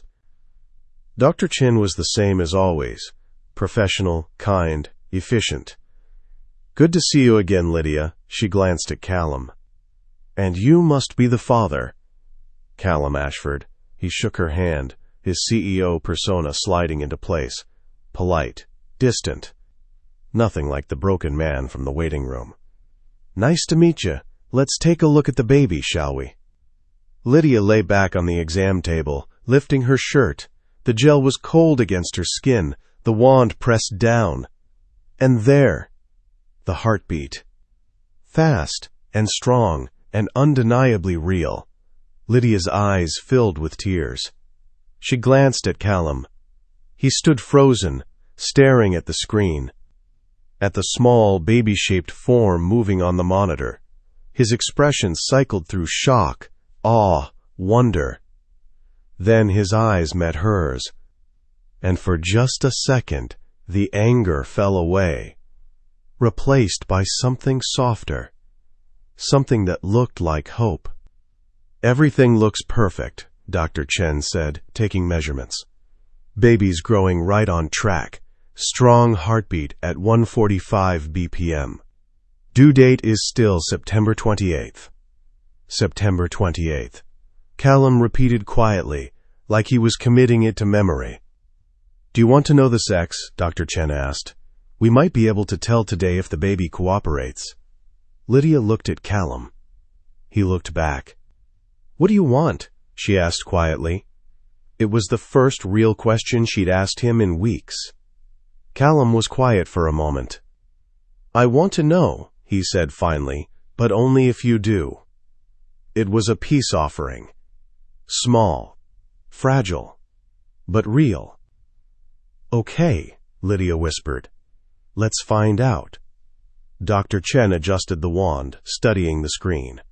"Let's see if we can get a good angle. There. Looks like you're having a girl." A girl. Lydia's breath caught. Callum's hand found hers. She didn't pull away. They stood like that, hands intertwined, staring at the screen showing their daughter, and for just a moment, everything else fell away. The lies, the hurt, the anger. None of it mattered as much as the tiny life on that monitor. "A girl," Callum breathed. "Yeah," Lydia whispered, squeezing his hand. "A girl." Dr. Chin printed ultrasound photos, handing them copies. "Congratulations. I'll see you in 4 weeks for the anatomy scan." After she left, Lydia sat up, wiping the gel from her stomach. Callum stood by the window, staring at the ultrasound photo. "Callum, I'm still angry," he said quietly, not looking at her. "I'm still hurt, and I don't know if I can trust you again." Lydia's throat tightened. "I understand. But that's my daughter," he finally turned. "Our daughter. And regardless of what happened between us, I'm going to be the best father I can be." "I know. Which means we need to figure out how to communicate. How to co-parent. How to—" He stopped, took a breath.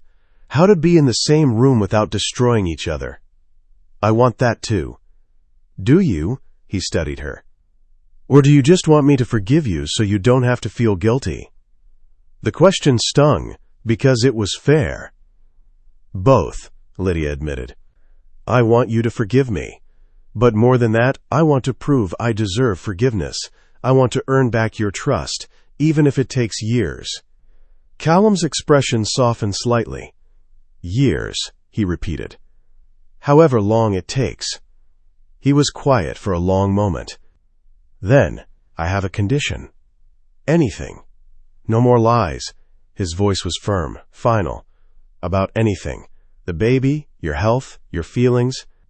If we're going to do this, if we're going to raise a child together, I need complete honesty, even when it's hard, even when it hurts. I promise." "You promised before." "I know." Lydia stood, moving closer. "And I broke that promise. But Callum, I swear on our daughter's life, no more lies."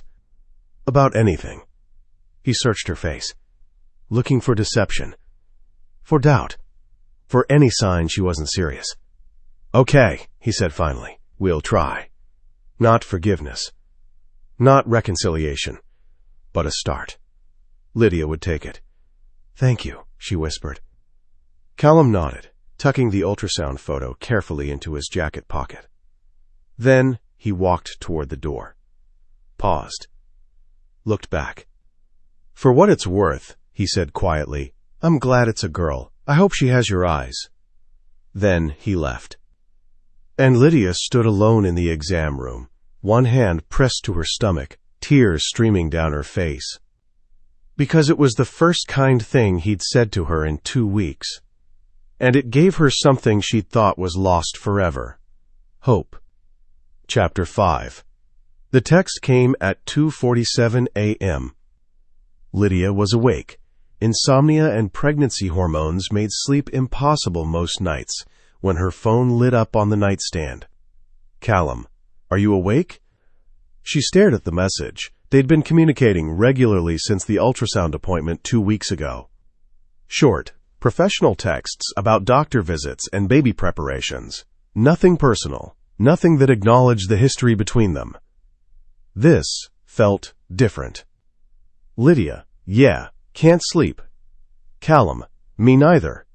3 dots appeared, disappeared, appeared again. Callum, can I call you? Her heart hammered. Lydia, okay. The phone rang seconds later. Hi. Callum's voice was rough, tired. Hi, Lydia whispered back, pulling her blanket tighter. Is everything okay? I don't know. A pause. I've been thinking about her, our daughter, and I realized I don't even know if you have names picked out. The admission felt intimate, vulnerable.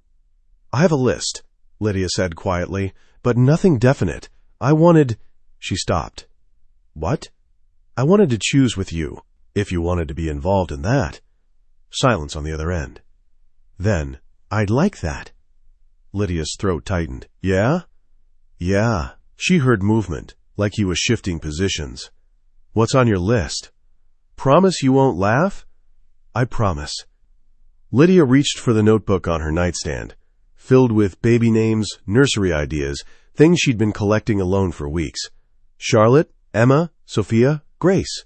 She paused. "And Evelyn, after my mother." Callum was quiet for a long moment. "Evelyn," he repeated softly. "Your mom would have loved that." Tears burned in Lydia's eyes. "You remember her?" "Of course I remember her. She taught me how to make apple pie from scratch when I was 20.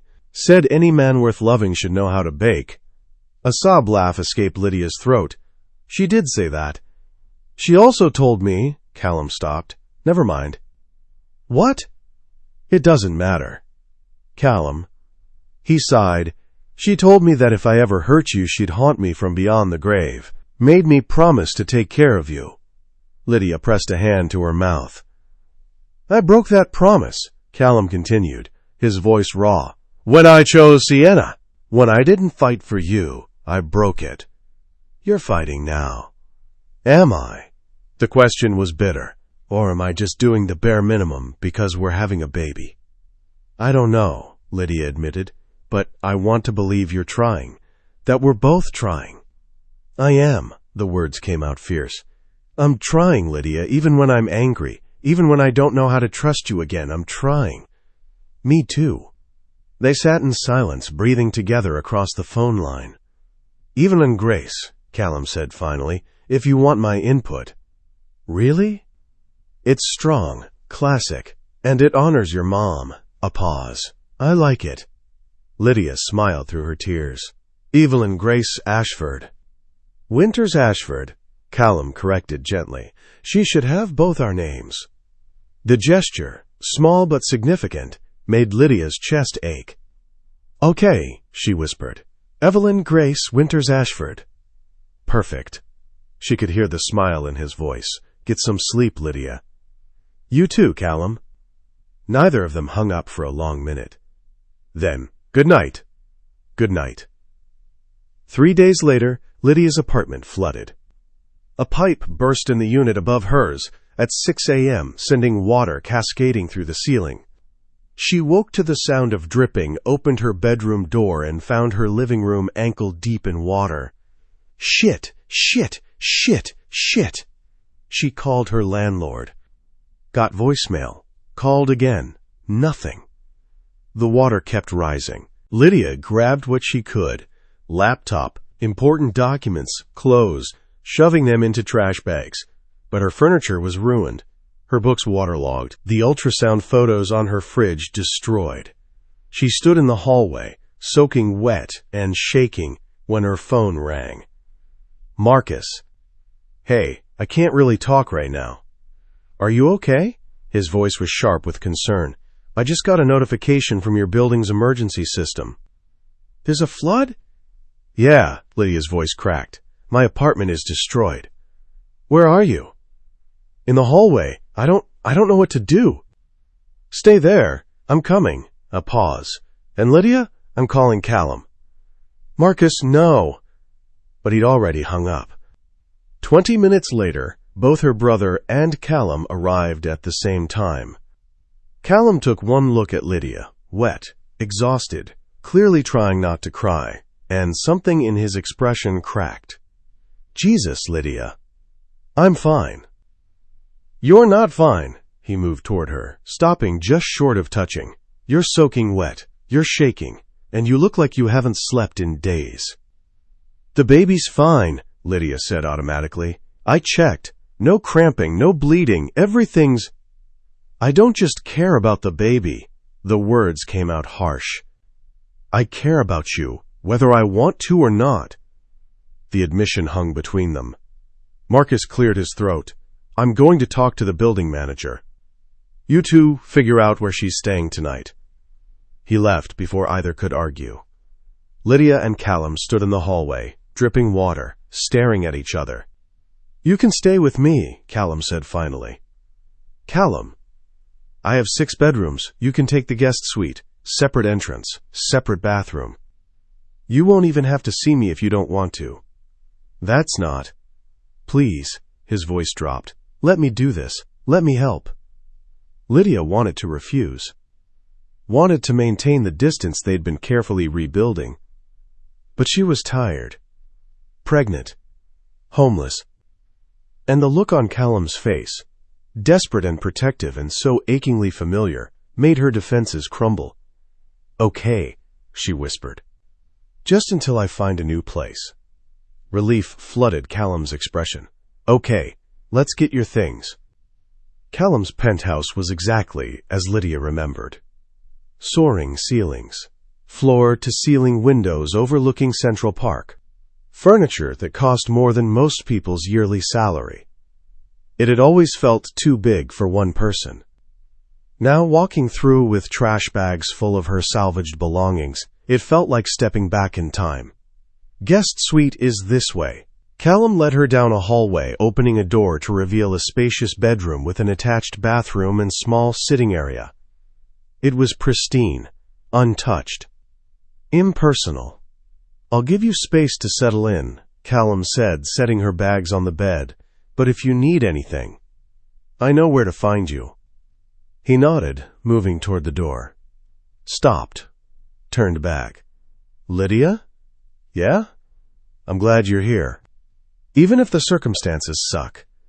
Then he left, and Lydia sank onto the bed, surrounded by trash bags and ruins, and finally let herself cry. She woke hours later to the smell of food. Lydia followed the scent to the kitchen, where Callum stood at the stove, cooking. He'd changed into jeans and a t-shirt, casual in a way she rarely saw him. His hair was slightly disheveled, falling across his forehead. He looked younger, less burdened, almost like the boy she'd fallen in love with years ago. "You're awake," he said without turning. "I made dinner. Hope you're hungry." Lydia's stomach growled in response. Callum smiled. "I'll take that as a yes." He plated the food, chicken, vegetables, rice, and gestured to the dining table. They ate in silence for a few minutes. "Then," Lydia said, "you didn't have to do this." "I wanted to." Callum set down his fork.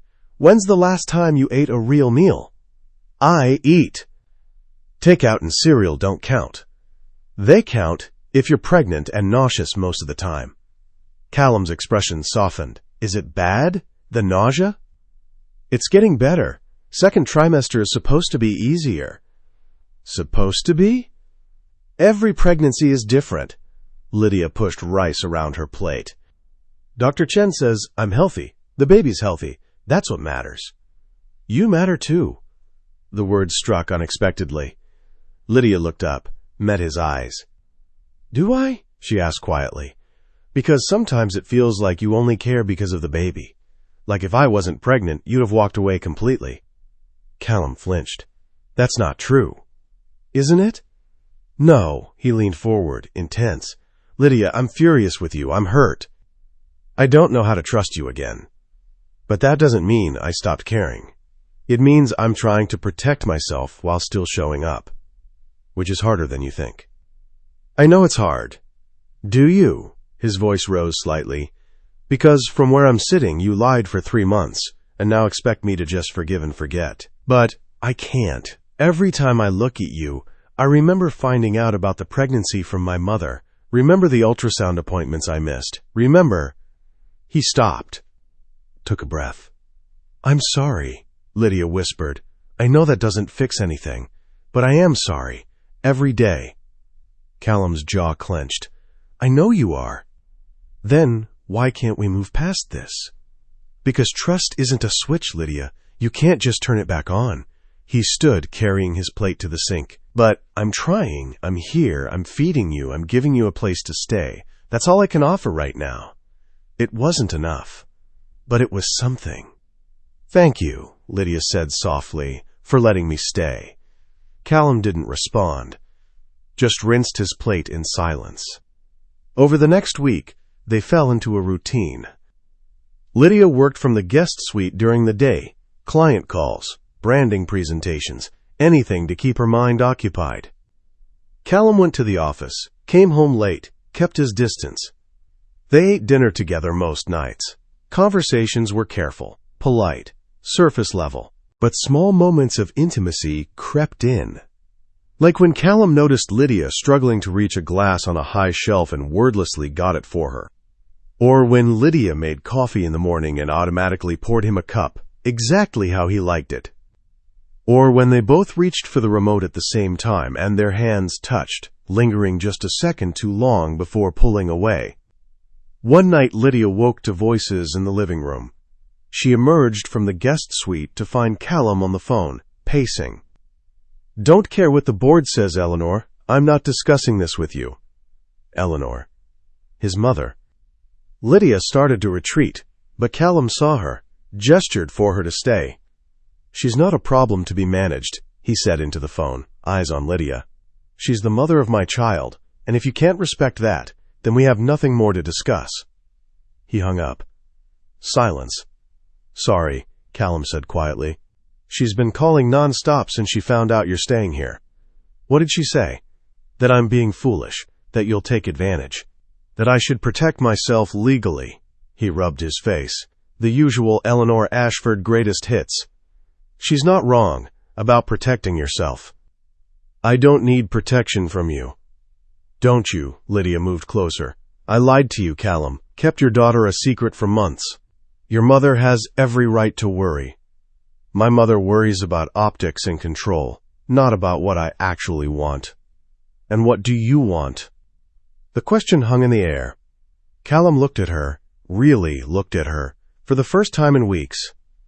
"I want to stop being angry," he admitted. "I want to trust you again. I want to believe that this," he gestured between them, "can be more than just co-parenting." Lydia's breath caught. "Do you think it can be?" "I don't know." His voice was raw. "But I'm tired of being miserable, and I think you are too." "I am." "So maybe we try something different." "Like what?" Callum stepped closer, close enough that Lydia could smell his cologne, see the exact shade of gray in his eyes. "Like honesty," he said quietly. "Complete honesty. No more hiding. No more protecting ourselves. Just truth." "That's terrifying." "I know," a ghost of a smile, "but we're already living together. Might as well be terrified together." Lydia laughed, despite herself. "That's your pitch?" "It's all I've got." She studied his face, saw the exhaustion, the hope, the fear mirrored in her own. "Okay," she whispered. "Complete honesty. Starting now. Starting now." "Okay." Callum took a breath. "I miss you. I miss talking to you. I miss the version of us that existed before everything got complicated. And I hate that I miss you, because it makes being angry so much harder." The confession cracked something open in Lydia's chest. "I miss you too," she said. "I miss having you as my best friend, not just as the father of my baby, but as the person I tell everything to, the person who knows me better than anyone." "I used to be that person. You could be again, if you wanted."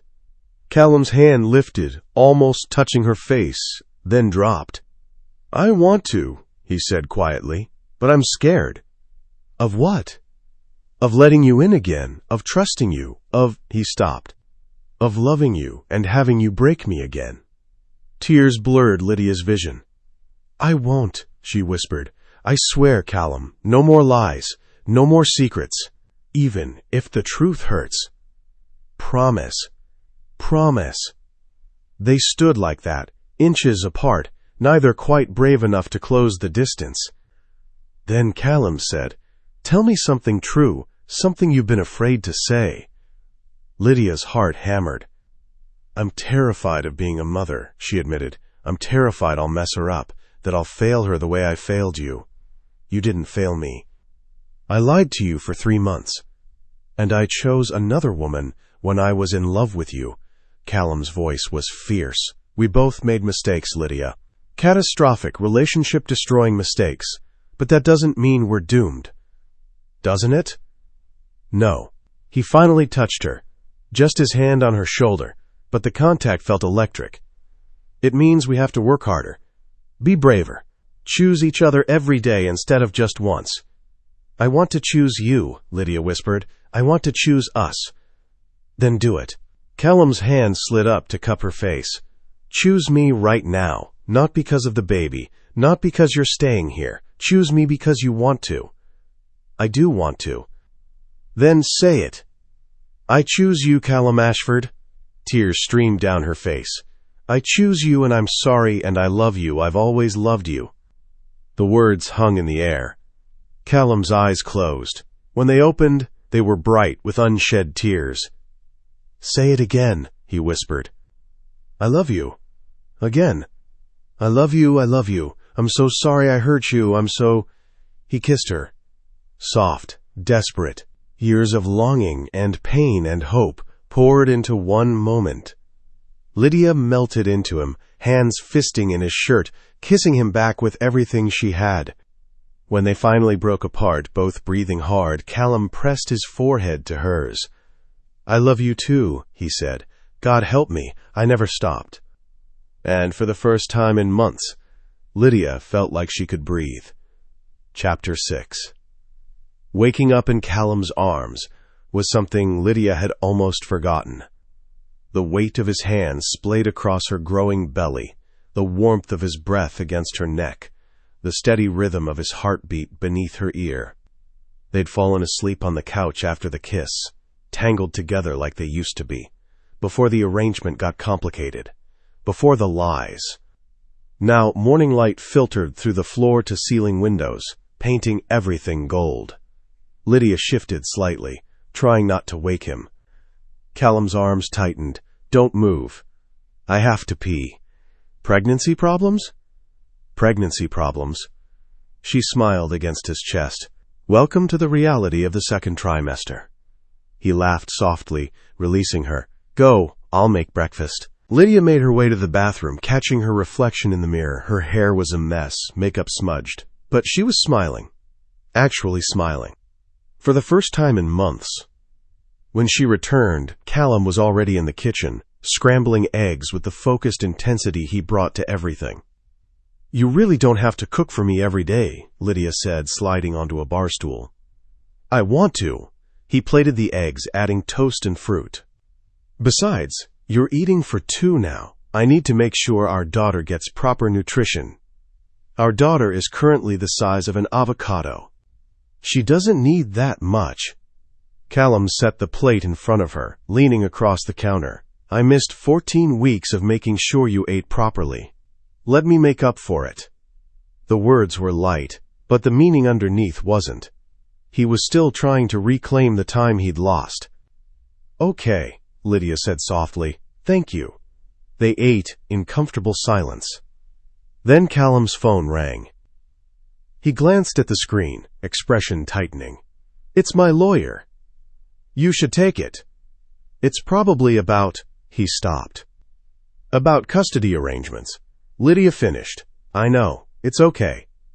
Callum answered, moving to the living room. Lydia could hear fragments of the conversation. Joint custody. Visitation schedules. Legal documents. All the clinical terms for what their life would become if they couldn't make this work. When Callum returned, his expression was carefully neutral. What did he say? Lydia asked. That we need to finalize arrangements before the baby is born. That we should have everything legally documented. He sat beside her. But I told him to hold off. Why? Because I don't want lawyers deciding how we raise our daughter. Callum took her hand. I want us to decide. Together. Even though you still don't trust me? I'm working on the trust part. His thumb brushed across her knuckles. But I do know that I love you. And I want to try to build something real. Not just a co-parenting arrangement. Lydia's eyes stung. I want that too. Then let's do it. Callum pulled her closer. No lawyers, no contracts, just us, figuring it out as we go. That's terrifying. Everything about this is terrifying. He pressed a kiss to her forehead. But I'd rather be terrified with you than safe without you. Over the next 2 weeks, they built a routine.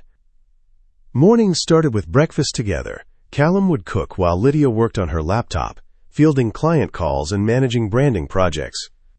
Afternoons were separate. Callum went to the office. Lydia met with clients or worked from the penthouse. But evenings were theirs. They'd cook dinner together. Callum teaching Lydia recipes his mother had taught him, Lydia showing him the shortcuts she'd learned living alone. Then they'd curl up on the couch, watching terrible reality TV or documentaries about things neither of them cared about. Just being together. Relearning each other. One night, Lydia felt the baby move for the first time. "Callum," she grabbed his hand, pressing it to her stomach. "Feel that?" He went completely still. "Is that?" "That's her," Lydia laughed, tears streaming down her face. "That's Evelyn." Callum's expression crumbled. He pressed both hands to her belly, eyes wide with wonder as their daughter moved beneath his palms. "Hi, baby girl," he whispered. "I'm your dad. I'm sorry I missed the first few months, but I'm here now, and I'm not going anywhere." Lydia watched him fall in love with their daughter in real time. Watched the walls he'd built around his heart crack and crumble, and she fell in love with him all over again. The anatomy scan was scheduled for week 20. Lydia was nervous. This was the appointment where they'd check for abnormalities, measure growth, make sure everything was developing properly. Callum picked her up from the penthouse, unusually quiet. "You okay?" Lydia asked as they drove to the medical building. "Just thinking. About how different this is from last time." He glanced at her. "Last time, you were alone. This time, I'm here." "I'm glad you're here." "Me too." At the doctor's office, they were led back to the familiar exam room. Dr. Chen greeted them with her usual warm professionalism. "How are you feeling, Lydia?" "Good. Tired. The baby's been moving a lot." "That's excellent. Let's take a look." The ultrasound gel was cold. The wand pressed down. And there she was. Evelyn. So much bigger than last time. Fully formed now. Fingers and toes visible. A perfect profile. "Everything looks perfect," Dr. Chen said, taking measurements. "Heart is strong. Brain development is on track. All major organs are functioning properly." Callum's hand found Lydia's, squeezing tight. "Can we hear the heartbeat?" he asked quietly. Dr. Chen smiled, turning up the volume. The sound filled the room, fast and steady and undeniably alive. Callum's eyes closed. A tear slipped down his cheek. Lydia had never loved him more than in that moment. "Would you like some pictures?" Dr. Chen asked. "Please." She printed several copies, handing them over. "Everything looks great. I'll see you in 4 weeks." After she left, Callum and Lydia sat in silence, staring at the ultrasound photos. "She's real," Callum whispered. "She's always been real." "I know, but seeing her like this," he stopped. "I can't believe we made her." "Pretty incredible, isn't it?" "Yeah." Callum looked at Lydia, his expression soft, vulnerable. "Thank you." "For what?" "For carrying her, for being strong when I wasn't there. For," his voice caught, "for giving me a daughter." Lydia's throat closed. "You don't have to thank me for that." "Yes, I do." Callum framed her face with his hands. "I know I've been difficult. I know I've held on to anger longer than I should have. But Lydia, you're giving me the greatest gift I've ever received, and I'm sorry I didn't see that immediately." "You were hurt." "I was, but I'm trying to move past it." He pressed his forehead to hers. "I'm trying to be the man you deserve, the father Evelyn deserves." "You already are. I want to be better." "Then be with me," Lydia whispered. "Not just for Evelyn, for us." Callum's lips found hers. Soft, gentle, full of promise. When they pulled apart, both breathing hard, he said, "Move in with me, officially." Lydia's heart stuttered. "What?" "You're already living there. Your things are in the guest suite. We have dinner together every night. We're building a life together." Callum's thumb brushed her cheek. "Make it permanent. Move into my room. Sleep beside me. Wake up with me. Be mine." "Callum, I know it's fast. I know we're still rebuilding trust. But Lydia, I don't want to waste any more time. I want to fall asleep with you in my arms. I want to feel Evelyn kick in the middle of the night. I want—" He stopped. "I want everything. With you." Lydia's vision blurred with tears. Okay, she whispered. Okay. Yes. She laughed through her tears. Yes, I'll move in, officially. Callum kissed her again, harder this time. When they finally made it back to the penthouse, he carried her bags from the guest suite to his bedroom. Their bedroom now. You don't have to do this, Lydia protested as he moved her clothes into his closet. I want to. Callum hung up her dresses beside his suits. Besides, it's symbolic, making space for you in my life. That's surprisingly romantic for a man who deals in corporate mergers. He turned, pulling her close. You bring out my romantic side. Is that what this is? Among other things. His hand slid down to her hips. I've missed touching you. Lydia's breath caught. We've been touching. Not like this. Callum's lips found her neck. Not the way I want to. And how do you want to touch me? Everywhere. His hands moved under her shirt, skimming bare skin. I want to relearn every inch of you. Want to feel how your body's changed. Want to... The baby kicked. Hard. Right against Callum's hand. He froze. Was that? Evelyn. Lydia laughed. Apparently she has opinions about this conversation. Callum dropped to his knees, pushing up Lydia's shirt to expose her rounded belly. He pressed a kiss just above her navel. Sorry, baby girl, he murmured. Daddy's trying to romance your mom. Another kick. She's feisty, Lydia said, running her fingers through his hair. Like her mother. Callum looked up, eyes dark. Is this okay? Me touching you like this? More than okay. Good, he stood, backing her toward the bed. Because I've been thinking about this for weeks. Thinking about what? About making love to you. His hands framed her face. About showing you how much I've missed you, how much I love you, how much I... Lydia kissed him, cutting off the words.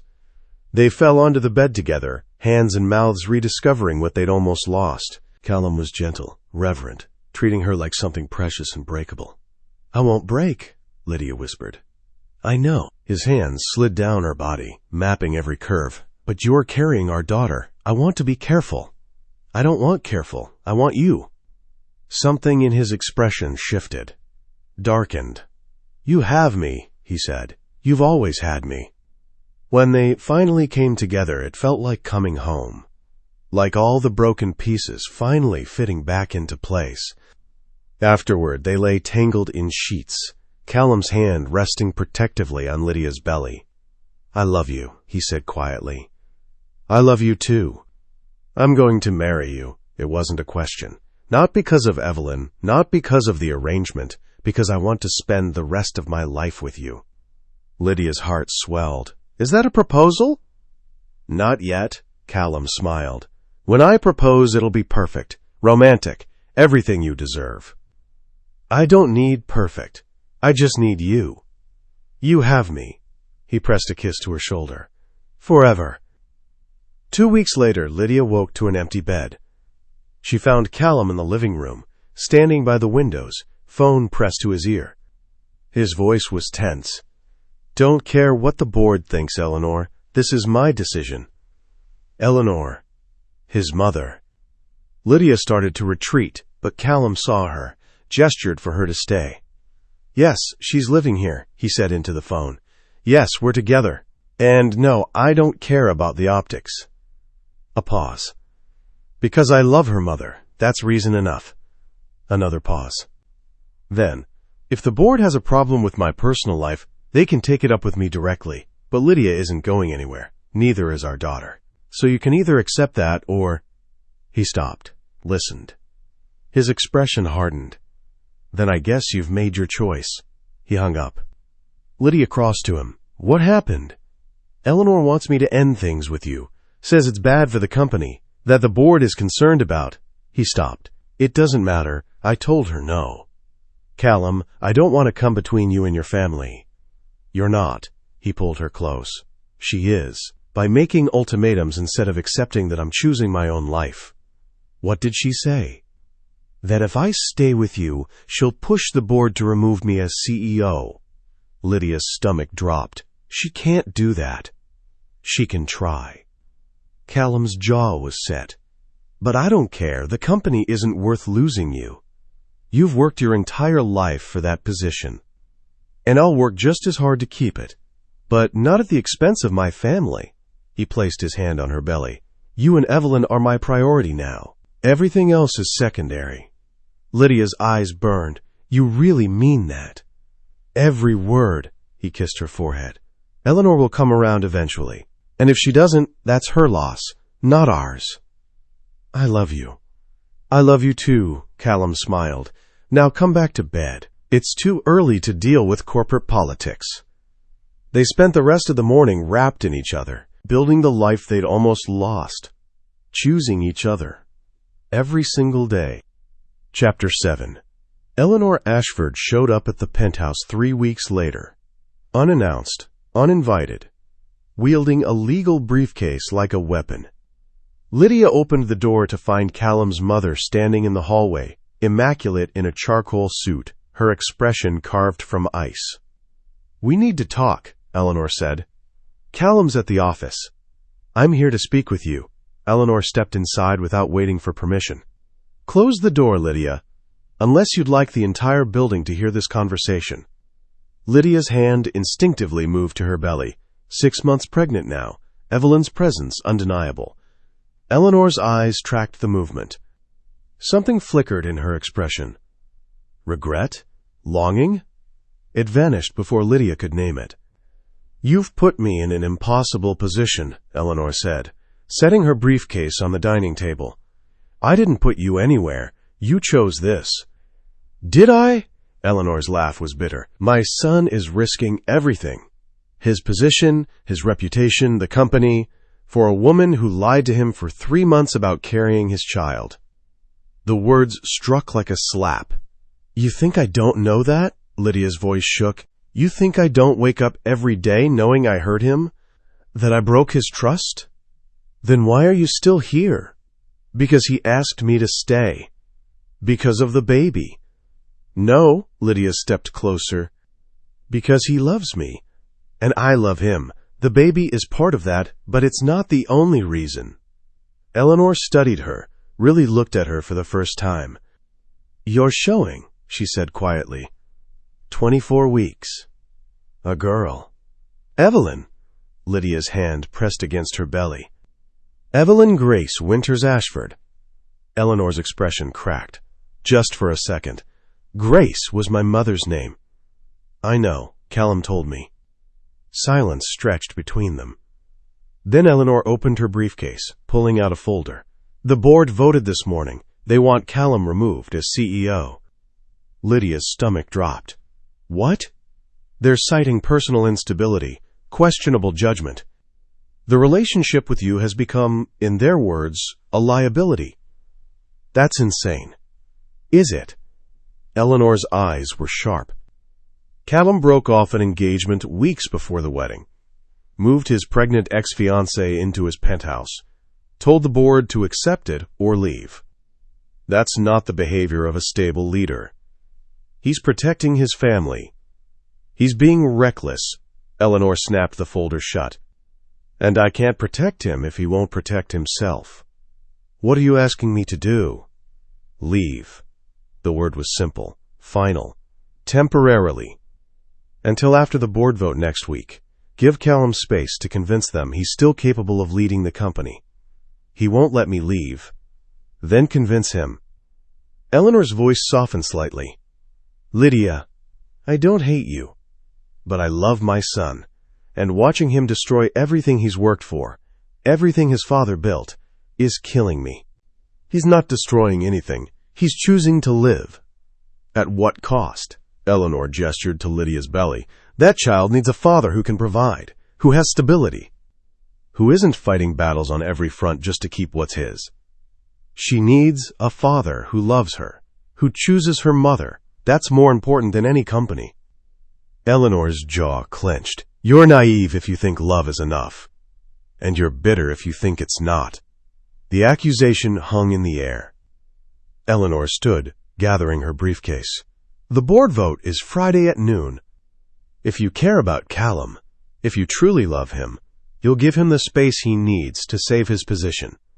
I'm not leaving. Then you're condemning him to lose everything. No, Lydia's voice was firm. I'm standing beside him while he fights. That's what people who love each other do. Eleanor studied her for a long moment. You really believe that? She said quietly. I do. Then God help you both. Eleanor moved toward the door, paused. For what it's worth, Evelyn is a beautiful name. Then she left. Lydia sank onto the couch, hands shaking. The baby kicked, hard, as if sensing her mother's distress. It's okay, sweetheart, Lydia whispered. We're okay. But she wasn't sure she believed it. Callum came home to find Lydia curled on the couch, staring at nothing. Hey! He crossed the room immediately, kneeling beside her. What's wrong? Is it the baby? Your mother was here. His expression darkened. What did she say? That the board is voting to remove you as CEO on Friday. Callum went completely still. She told you that? She asked me to leave. Said if I really loved you, I'd give you space to save your position. Lydia, I'm not leaving. She met his eyes. But, Callum, I can't be the reason you lose everything. You're not. Yes, I am. Tears spilled down her cheeks. The board sees me as a liability. Your mother sees me as a problem. And maybe they're right. Stop. Callum framed her face with his hands. Listen to me. You are not a liability. You're not a problem. You're the woman I love, the mother of my child. And if the board can't accept that, then they can find a new CEO. You don't mean that. I absolutely mean that. His voice was fierce. Lydia, I've spent my entire life doing what other people expected, following the plan, being the perfect son, the perfect leader. And where did it get me? Engaged to a woman I didn't love, missing the first 3 months of my daughter's life, almost losing you. Callum. No more. He pulled her close. I'm done choosing the company over what matters. I'm done letting other people dictate my life. If the board votes me out, I'll start my own company, build something new. But I won't. I can't. Lose you again. Lydia buried her face in his shoulders, sobbing. I love you, she whispered. I love you too. He pressed a kiss to her hair. And Friday, when that board meets, I'm going to make them understand that. On guard. The boardroom was exactly as imposing as Lydia remembered. Long mahogany table, leather chairs, windows overlooking Manhattan. 12 board members sat in judgment. Eleanor at the head of the table. Callum had insisted Lydia come. If they're making decisions about our life, you deserve to be there. Now, watching the board members study her with barely concealed judgment, Lydia wondered if she'd made a mistake. We're here to discuss the leadership of Ashford Industries, Eleanor began, her voice professional, distant. Specifically, concerns that have been raised about Callum's recent personal decisions and how they affect his capability to lead. I'd like to address those concerns, Callum said, standing. The board members exchanged glances. 3 months ago, I made a mistake, Callum continued. I announced my engagement to someone I didn't love because I thought it was the right business decision. I prioritized optics over honesty, and in doing so, I hurt the woman I actually loved. I almost lost her. His hand found Lydia's. But she gave me a second chance, and I won't waste it by making the same mistake twice. Mr. Ashford, one board member interrupted. No one is questioning your personal life. Yes, you are. Callum's voice was calm but firm. You're questioning whether I can lead this company because I choose to be with Lydia. Because we're having a child. Because I prioritize my family over your approval. That's not. It is. Callum looked at each board member in turn. And I understand your concern. Leadership requires stability, focus, the ability to make difficult decisions. But it also requires knowing what's worth fighting for. He turned to Lydia. This woman is worth fighting for. Our daughter is worth fighting for. And if being a good father and partner means losing this position, then I accept that." The room erupted. Board members arguing. Eleanor calling for order. Lydia sat frozen, watching Callum defend their life with the same intensity he brought to closing billion-dollar deals. "Enough." Eleanor's voice cut through the chaos. "We'll vote." The process was clinical, each board member stating their position. 7 voted to keep Callum as CEO. 5 voted to remove him.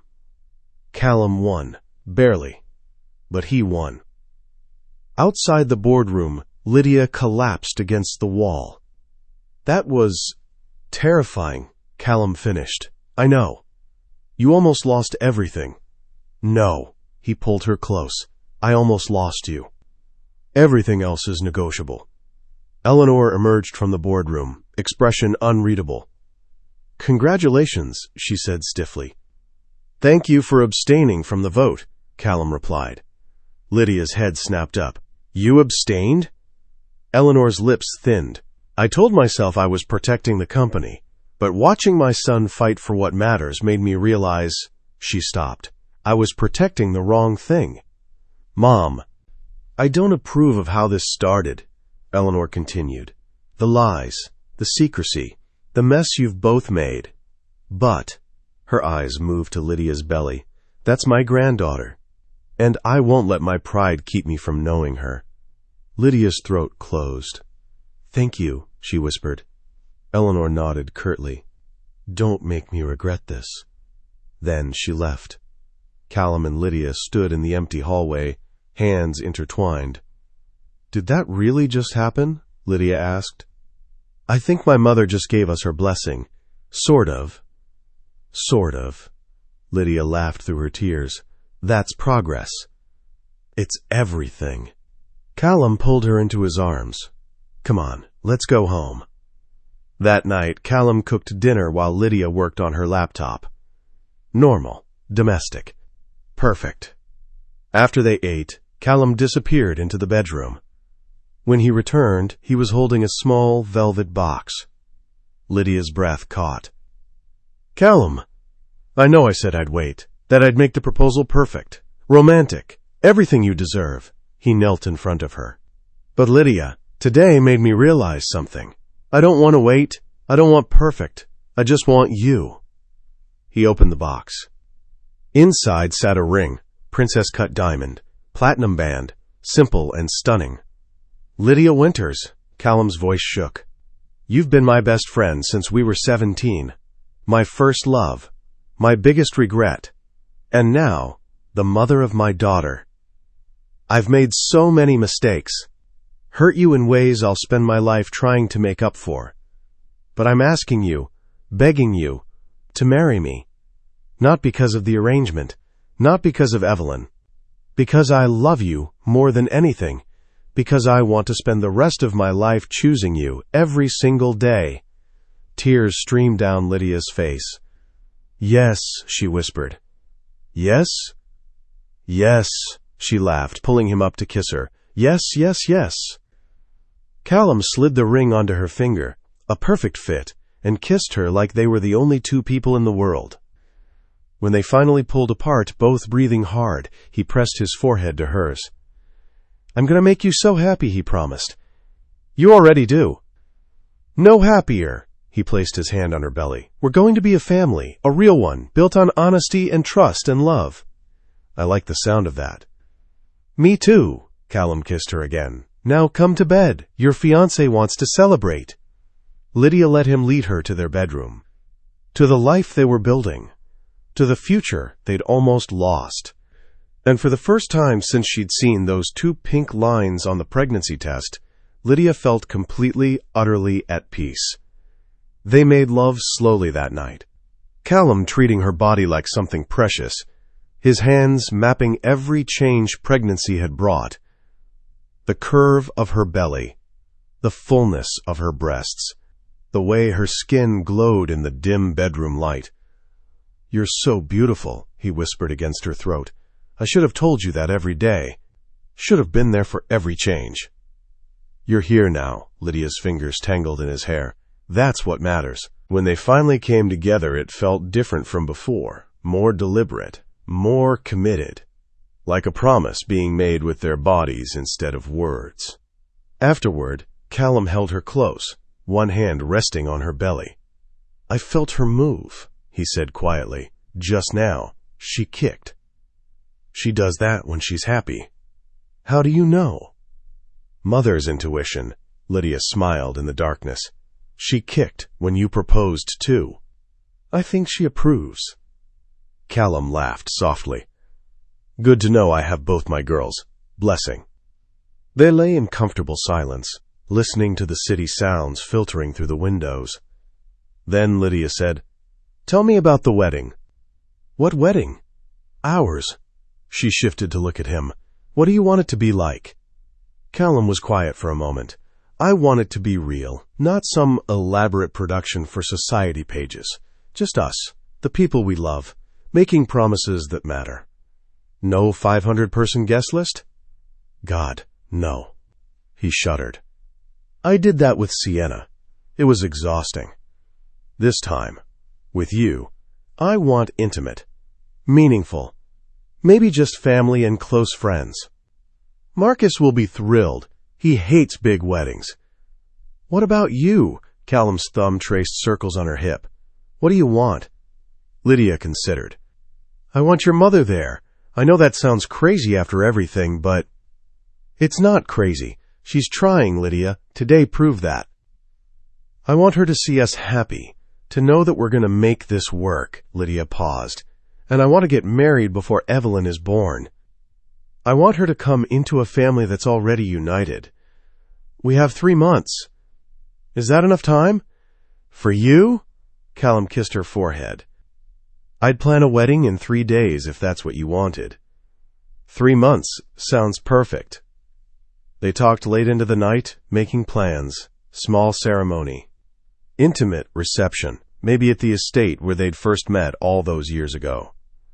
"We could get married under the oak tree," Lydia suggested. "The one where you first kissed me." Callum's arms tightened around her. "You remember that?" "Of course I remember. I was 19. You were 22. It was summer, and you'd just graduated from business school. You were reading Virginia Woolf, sitting in the grass. Your hair was down, and you had freckles from the sun." Callum's voice was soft with memory. "I'd been in love with you for 2 years by then. But that day, watching you read, completely absorbed, I knew I couldn't wait anymore. So you kissed me. So I kissed you." He smiled against her hair. "And you kissed me back, even though you were supposed to be with—" "Don't." Lydia pressed her fingers to his lips. "No more ghosts, just us." "Just us," Callum agreed. They fell asleep tangled together, the ring on Lydia's finger catching moonlight, their daughter moving gently between them.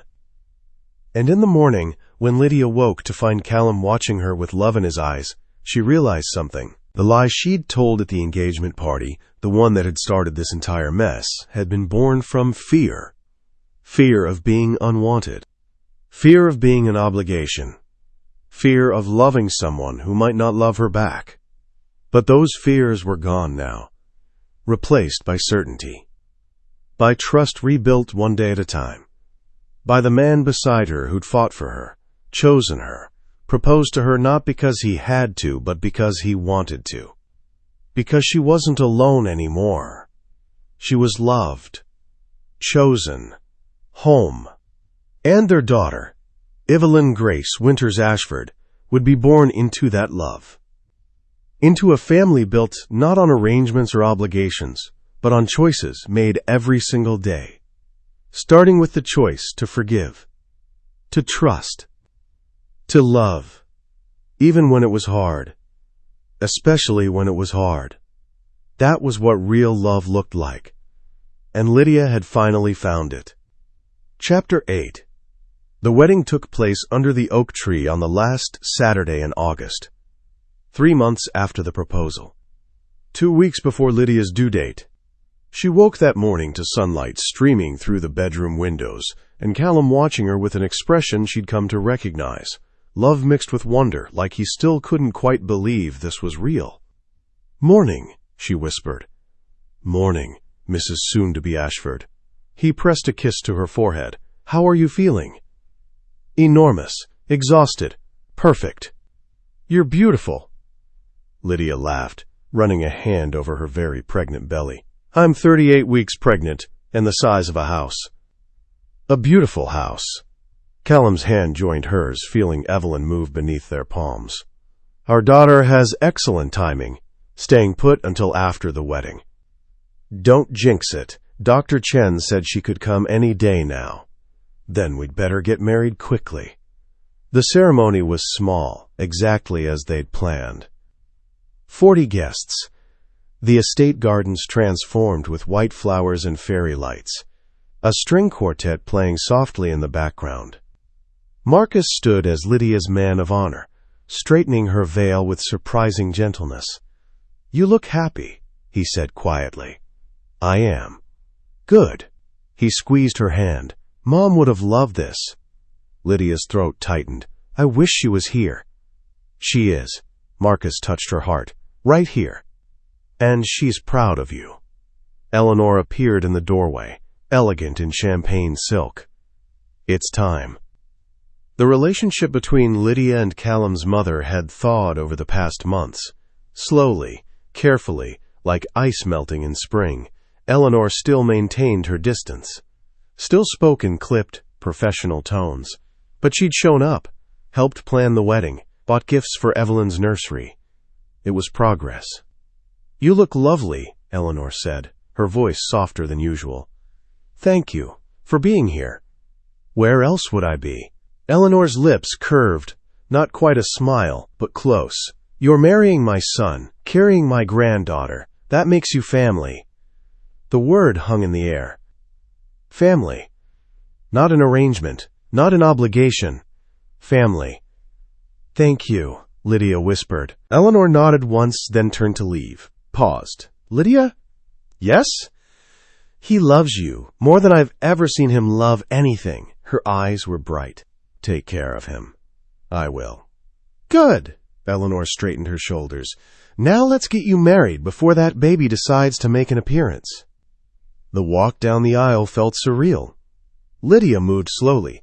Pregnancy made quick movements impossible, her hand resting on Marcus's arm. The guests stood, turning to watch, but Lydia only had eyes for one person.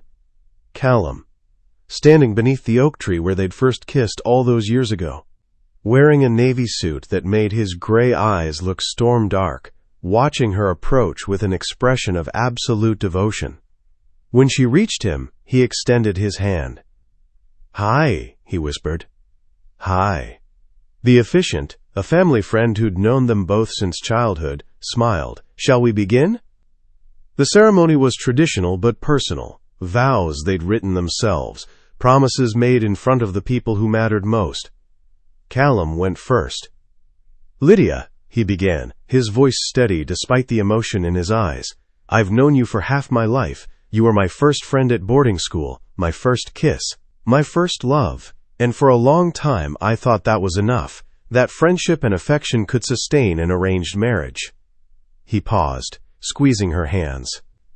"But then I almost lost you, and I realized that what we have isn't just friendship, it's not just love, it's partnership. It's choosing each other every single day, even when it's hard, especially when it's hard." Tears blurred Lydia's vision.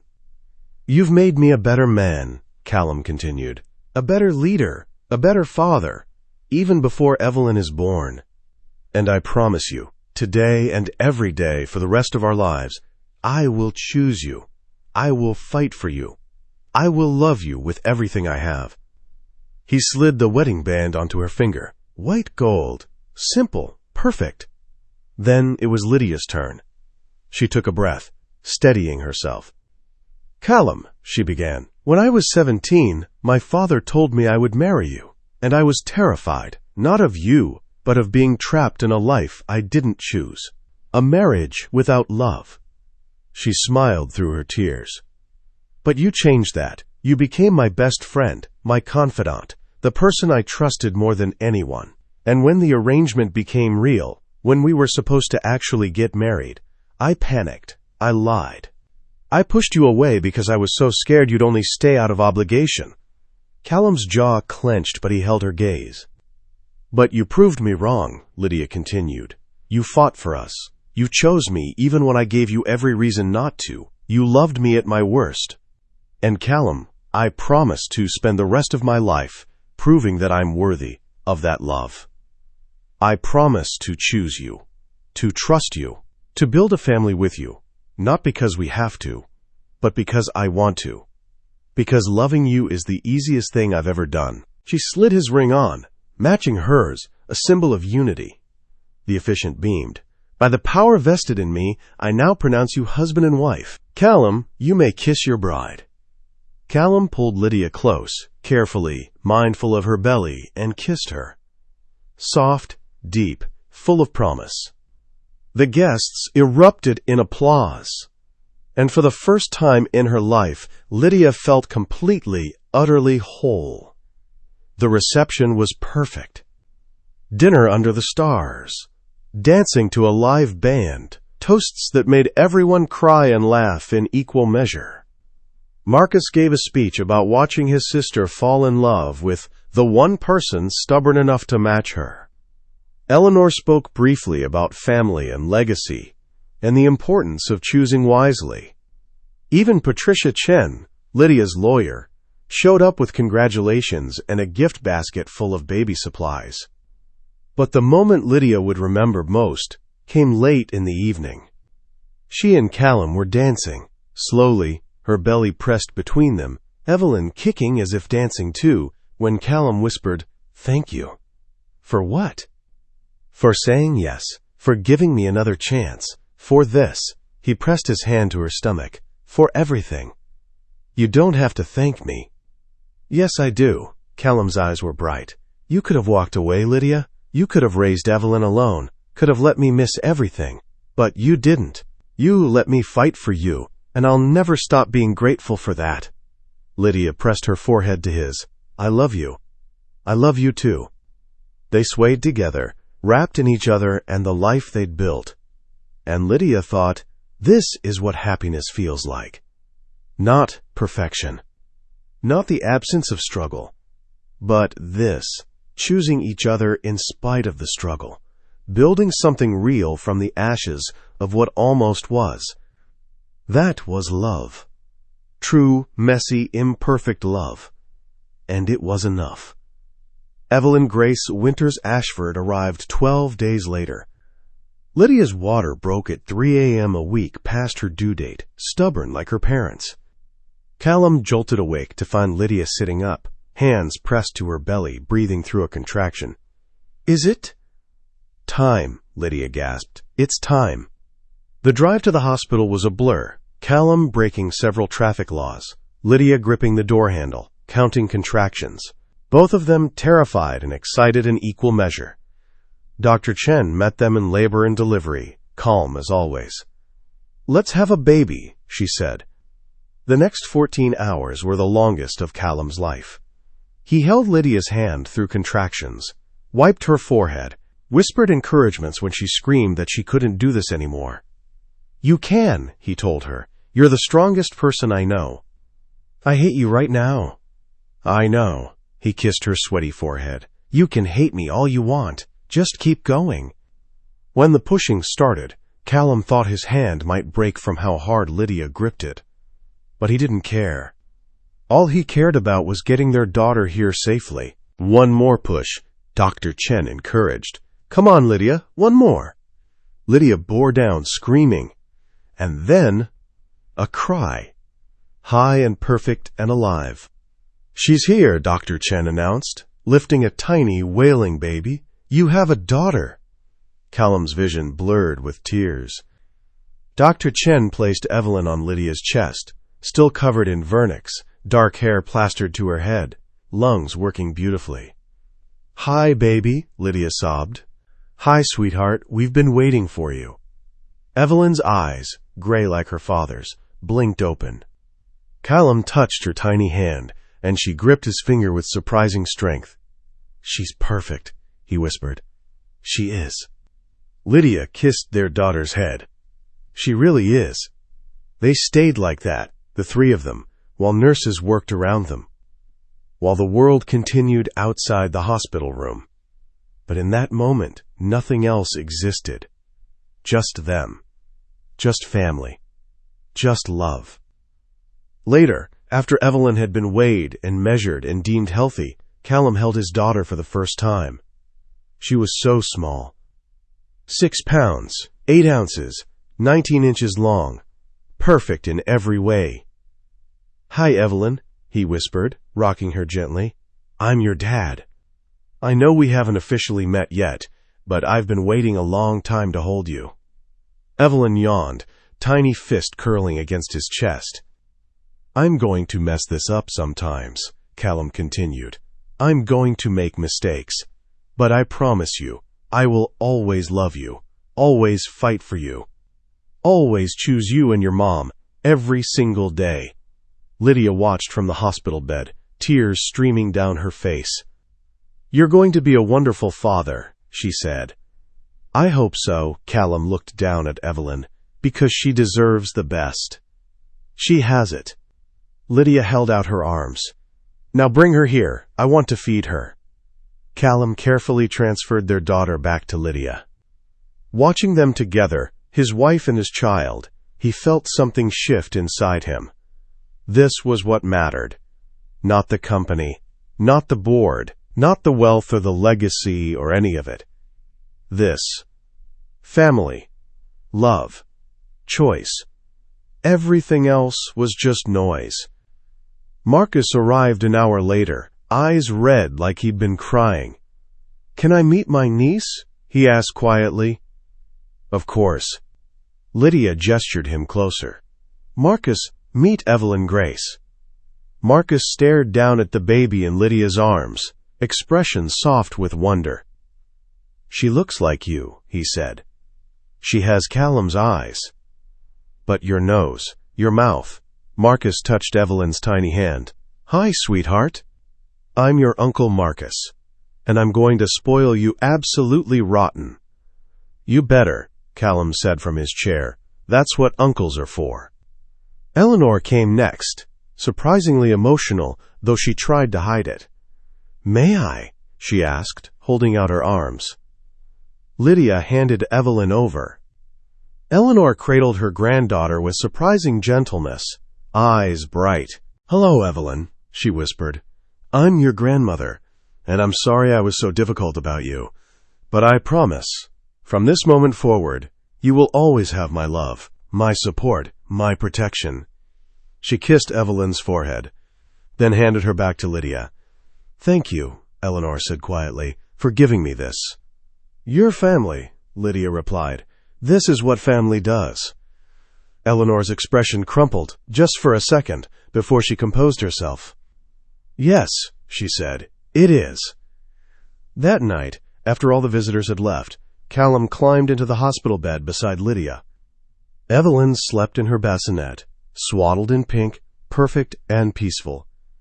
We did it, Lydia whispered. We did. We'd made a person. A perfect person. Callum pressed a kiss to Lydia's temple. Thank you. You keep saying that. Because it's true. He laced his fingers through hers. A year ago, I thought I'd lost you. Thought I'd destroyed any chance we had. But you gave me another shot. And now we have this. A marriage. A daughter. A future. It's more than I ever dreamed, Lydia admitted. Me too. They lay in comfortable silence, watching their daughter sleep. I love you, Callum said. I love you too. Even though I chose Sienna. Lydia turned to look at him, especially because you chose me after, because you fought for us, because you proved that mistakes don't define us, choices do. Callum kissed her, soft, gentle, full of all the promises they'd made and would continue making. When they pulled apart, Evelyn was watching them with wide gray eyes. Hi, baby girl, Lydia whispered. Welcome to the family. Evelyn yawned, and Callum thought, this is it. This is everything. Not the life he'd planned.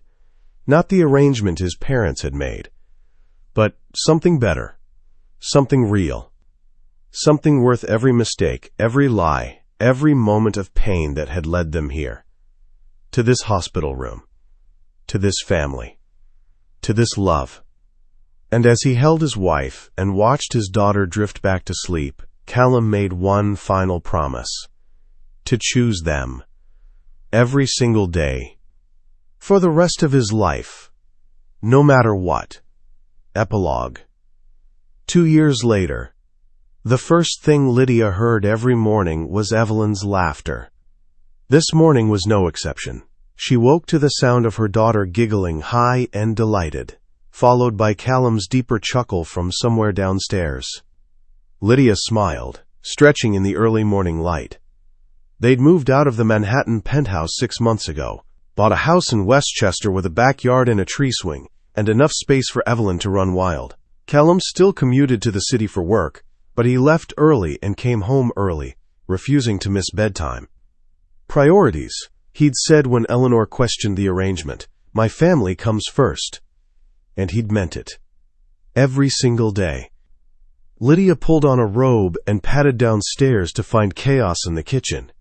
Evelyn, 26 months old now, with Callum's gray eyes and Lydia's red hair, sat in her high chair, covered in what appeared to be oatmeal. She banged her spoon against the tray, shrieking with joy. Callum stood at the stove, flipping pancakes, looking only slightly harried. "Morning," Lydia said, kissing his cheek. "How long has she been awake?" "Since 5, Callum gestured to the coffee pot. "I made extra." "You're a saint." "I'm a father with a daughter who doesn't believe in sleeping past dawn." He plated a pancake, cutting it into small pieces. "But I wouldn't trade it for anything." Evelyn saw Lydia and reached out her sticky hands. "Mama, Mama, up." "Good morning, baby girl." Lydia lifted her daughter from the high chair, oatmeal and all. "Did you have breakfast with Daddy?" "Pancake!" Evelyn announced proudly. "I see that." Lydia kissed her daughter's nose. "You're wearing most of it." Callum laughed, bringing over a warm cloth. "Bath time after this?" "Definitely." They moved through the morning routine with practiced ease. Bath, clothes, playing in the backyard while Lydia worked on client emails and Callum reviewed quarterly reports. It was ordinary, domestic, perfect. Around noon, Eleanor's car pulled into the driveway. "Grandma's here," Lydia called. Evelyn dropped her toys immediately, running for the door. "Guama! Guama!" Eleanor had transformed over the past 2 years. She was still sharp, still commanding, but with Evelyn she softened. Let the little girl climb all over her expensive suits, read picture books with voices. Spoiled her granddaughter, absolutely rotten. "There's my girl," Eleanor said, scooping Evelyn up. "Have you been good for your parents?" "No," Evelyn said cheerfully. Eleanor laughed, an actual, genuine laugh. "Honest. I like that." She'd brought lunch, sandwiches from the deli Evelyn loved, and they ate in the backyard while Evelyn ran circles around them. "How's the company?" Lydia asked. "Thriving," Eleanor sipped her iced tea.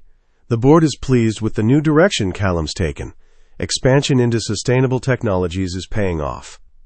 "Good. And you?" Eleanor turned her sharp gaze on Lydia. "How's your business?" Lydia's branding consultancy had taken off over the past year. She worked from home mostly, taking only clients she genuinely liked, building something that fit around family instead of competing with it. "Busy," Lydia admitted. "But good. I'm starting to think about hiring an assistant." "Do it." Eleanor's voice was firm. "You're brilliant at what you do. Don't let perfectionism hold you back." It was the closest Eleanor ever came to giving compliments. Lydia took it. After lunch, while Evelyn napped, Eleanor pulled out a folder. "What's this?" Callum asked. "Your father's will. Final distribution." Eleanor's voice was carefully neutral. "There's a trust for Evelyn. And some property deeds I thought you should have." Callum's father had passed away the previous year. Sudden heart attack. No warning. The funeral had been massive. The grief, complicated. But in death, he'd done what he couldn't do in life, accepted Lydia as part of the family. "Thank you," Callum said quietly. Eleanor nodded. "He loved you, you know. He just didn't know how to show it." "I know." She stood, gathering her things. "I should go. Let Evelyn sleep." But, at the door, she paused.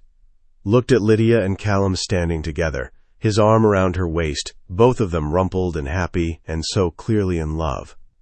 "You proved me wrong," Eleanor said softly, "about love not being enough. You proved me very wrong." Then she left before either of them could respond.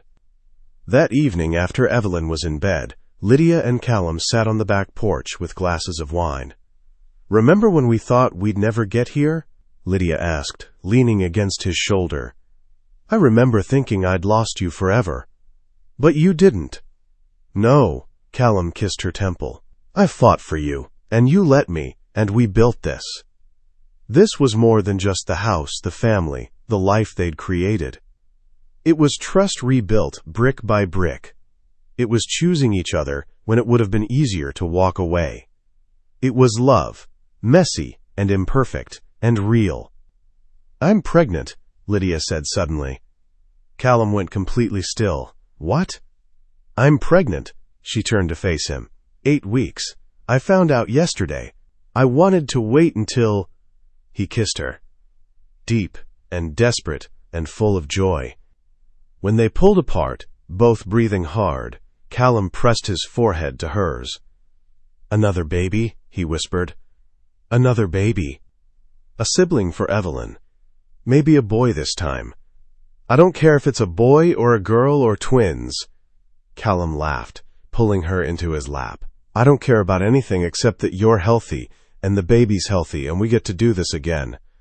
"You sure? The sleepless nights? The diapers? The chaos?" "All of it." He placed his hand on her still flat stomach. "Every single moment. Because Lydia, this, you, Evelyn, our family, this is everything. This is what I was supposed to find." Tears blurred Lydia's vision. "I love you." "I love you too." Callum kissed her again. "Thank you for giving me this life. We gave it to each other." They sat like that as the sun set, wrapped in each other, planning for the future. And Lydia thought about the girl she'd been 2 years ago, terrified and pregnant and alone, lying about the baby because she was too scared to trust that she could be chosen for herself. That girl felt like a stranger now. Because somewhere between the lies and the truth, the fear and the trust, the silence and the choice, Lydia had learned something crucial. Love wasn't about being perfect. It was about showing up. About fighting for each other even when it was hard. About choosing to build something real instead of something easy. And she and Callum had built something extraordinary. Not because it was arranged, not because they had to, but because every single day they chose each other. They chose love. They chose family. They chose this. And that made all the difference. Later that night, after they'd celebrated with champagne, sparkling cider for Lydia, and made love slowly and tenderly, Lydia stood in Evelyn's doorway. Her daughter slept peacefully, clutching her stuffed rabbit, red curls splayed across the pillow. Callum appeared behind her, arms wrapping around her waist. "She's perfect," he whispered. "She is. And in 7 months, we'll have another one. Are you scared?" "Terrified." Callum laughed softly. "But in the best way, because I know we can do this. Together." "Together?" Lydia agreed. They stood watching their daughter sleep, already imagining the future. 2 kids instead of 1. More chaos, more love, more life. It was everything they'd almost lost. Everything they'd fought to keep. Everything they'd built from the ruins of an arrangement that should have been loveless, but had become anything but. And as Lydia stood there, pregnant with their second child, married to the man she'd loved for half her life, watching their daughter dream, she realized something. The lie she'd told at that engagement party had been the catalyst. But the truth they'd built afterward? That was the real story. Not the arrangement. Not the obligation. Not the fear or the silence or the regret. But this. this love, this family, this choice. Every single day. For the rest of their lives. The end.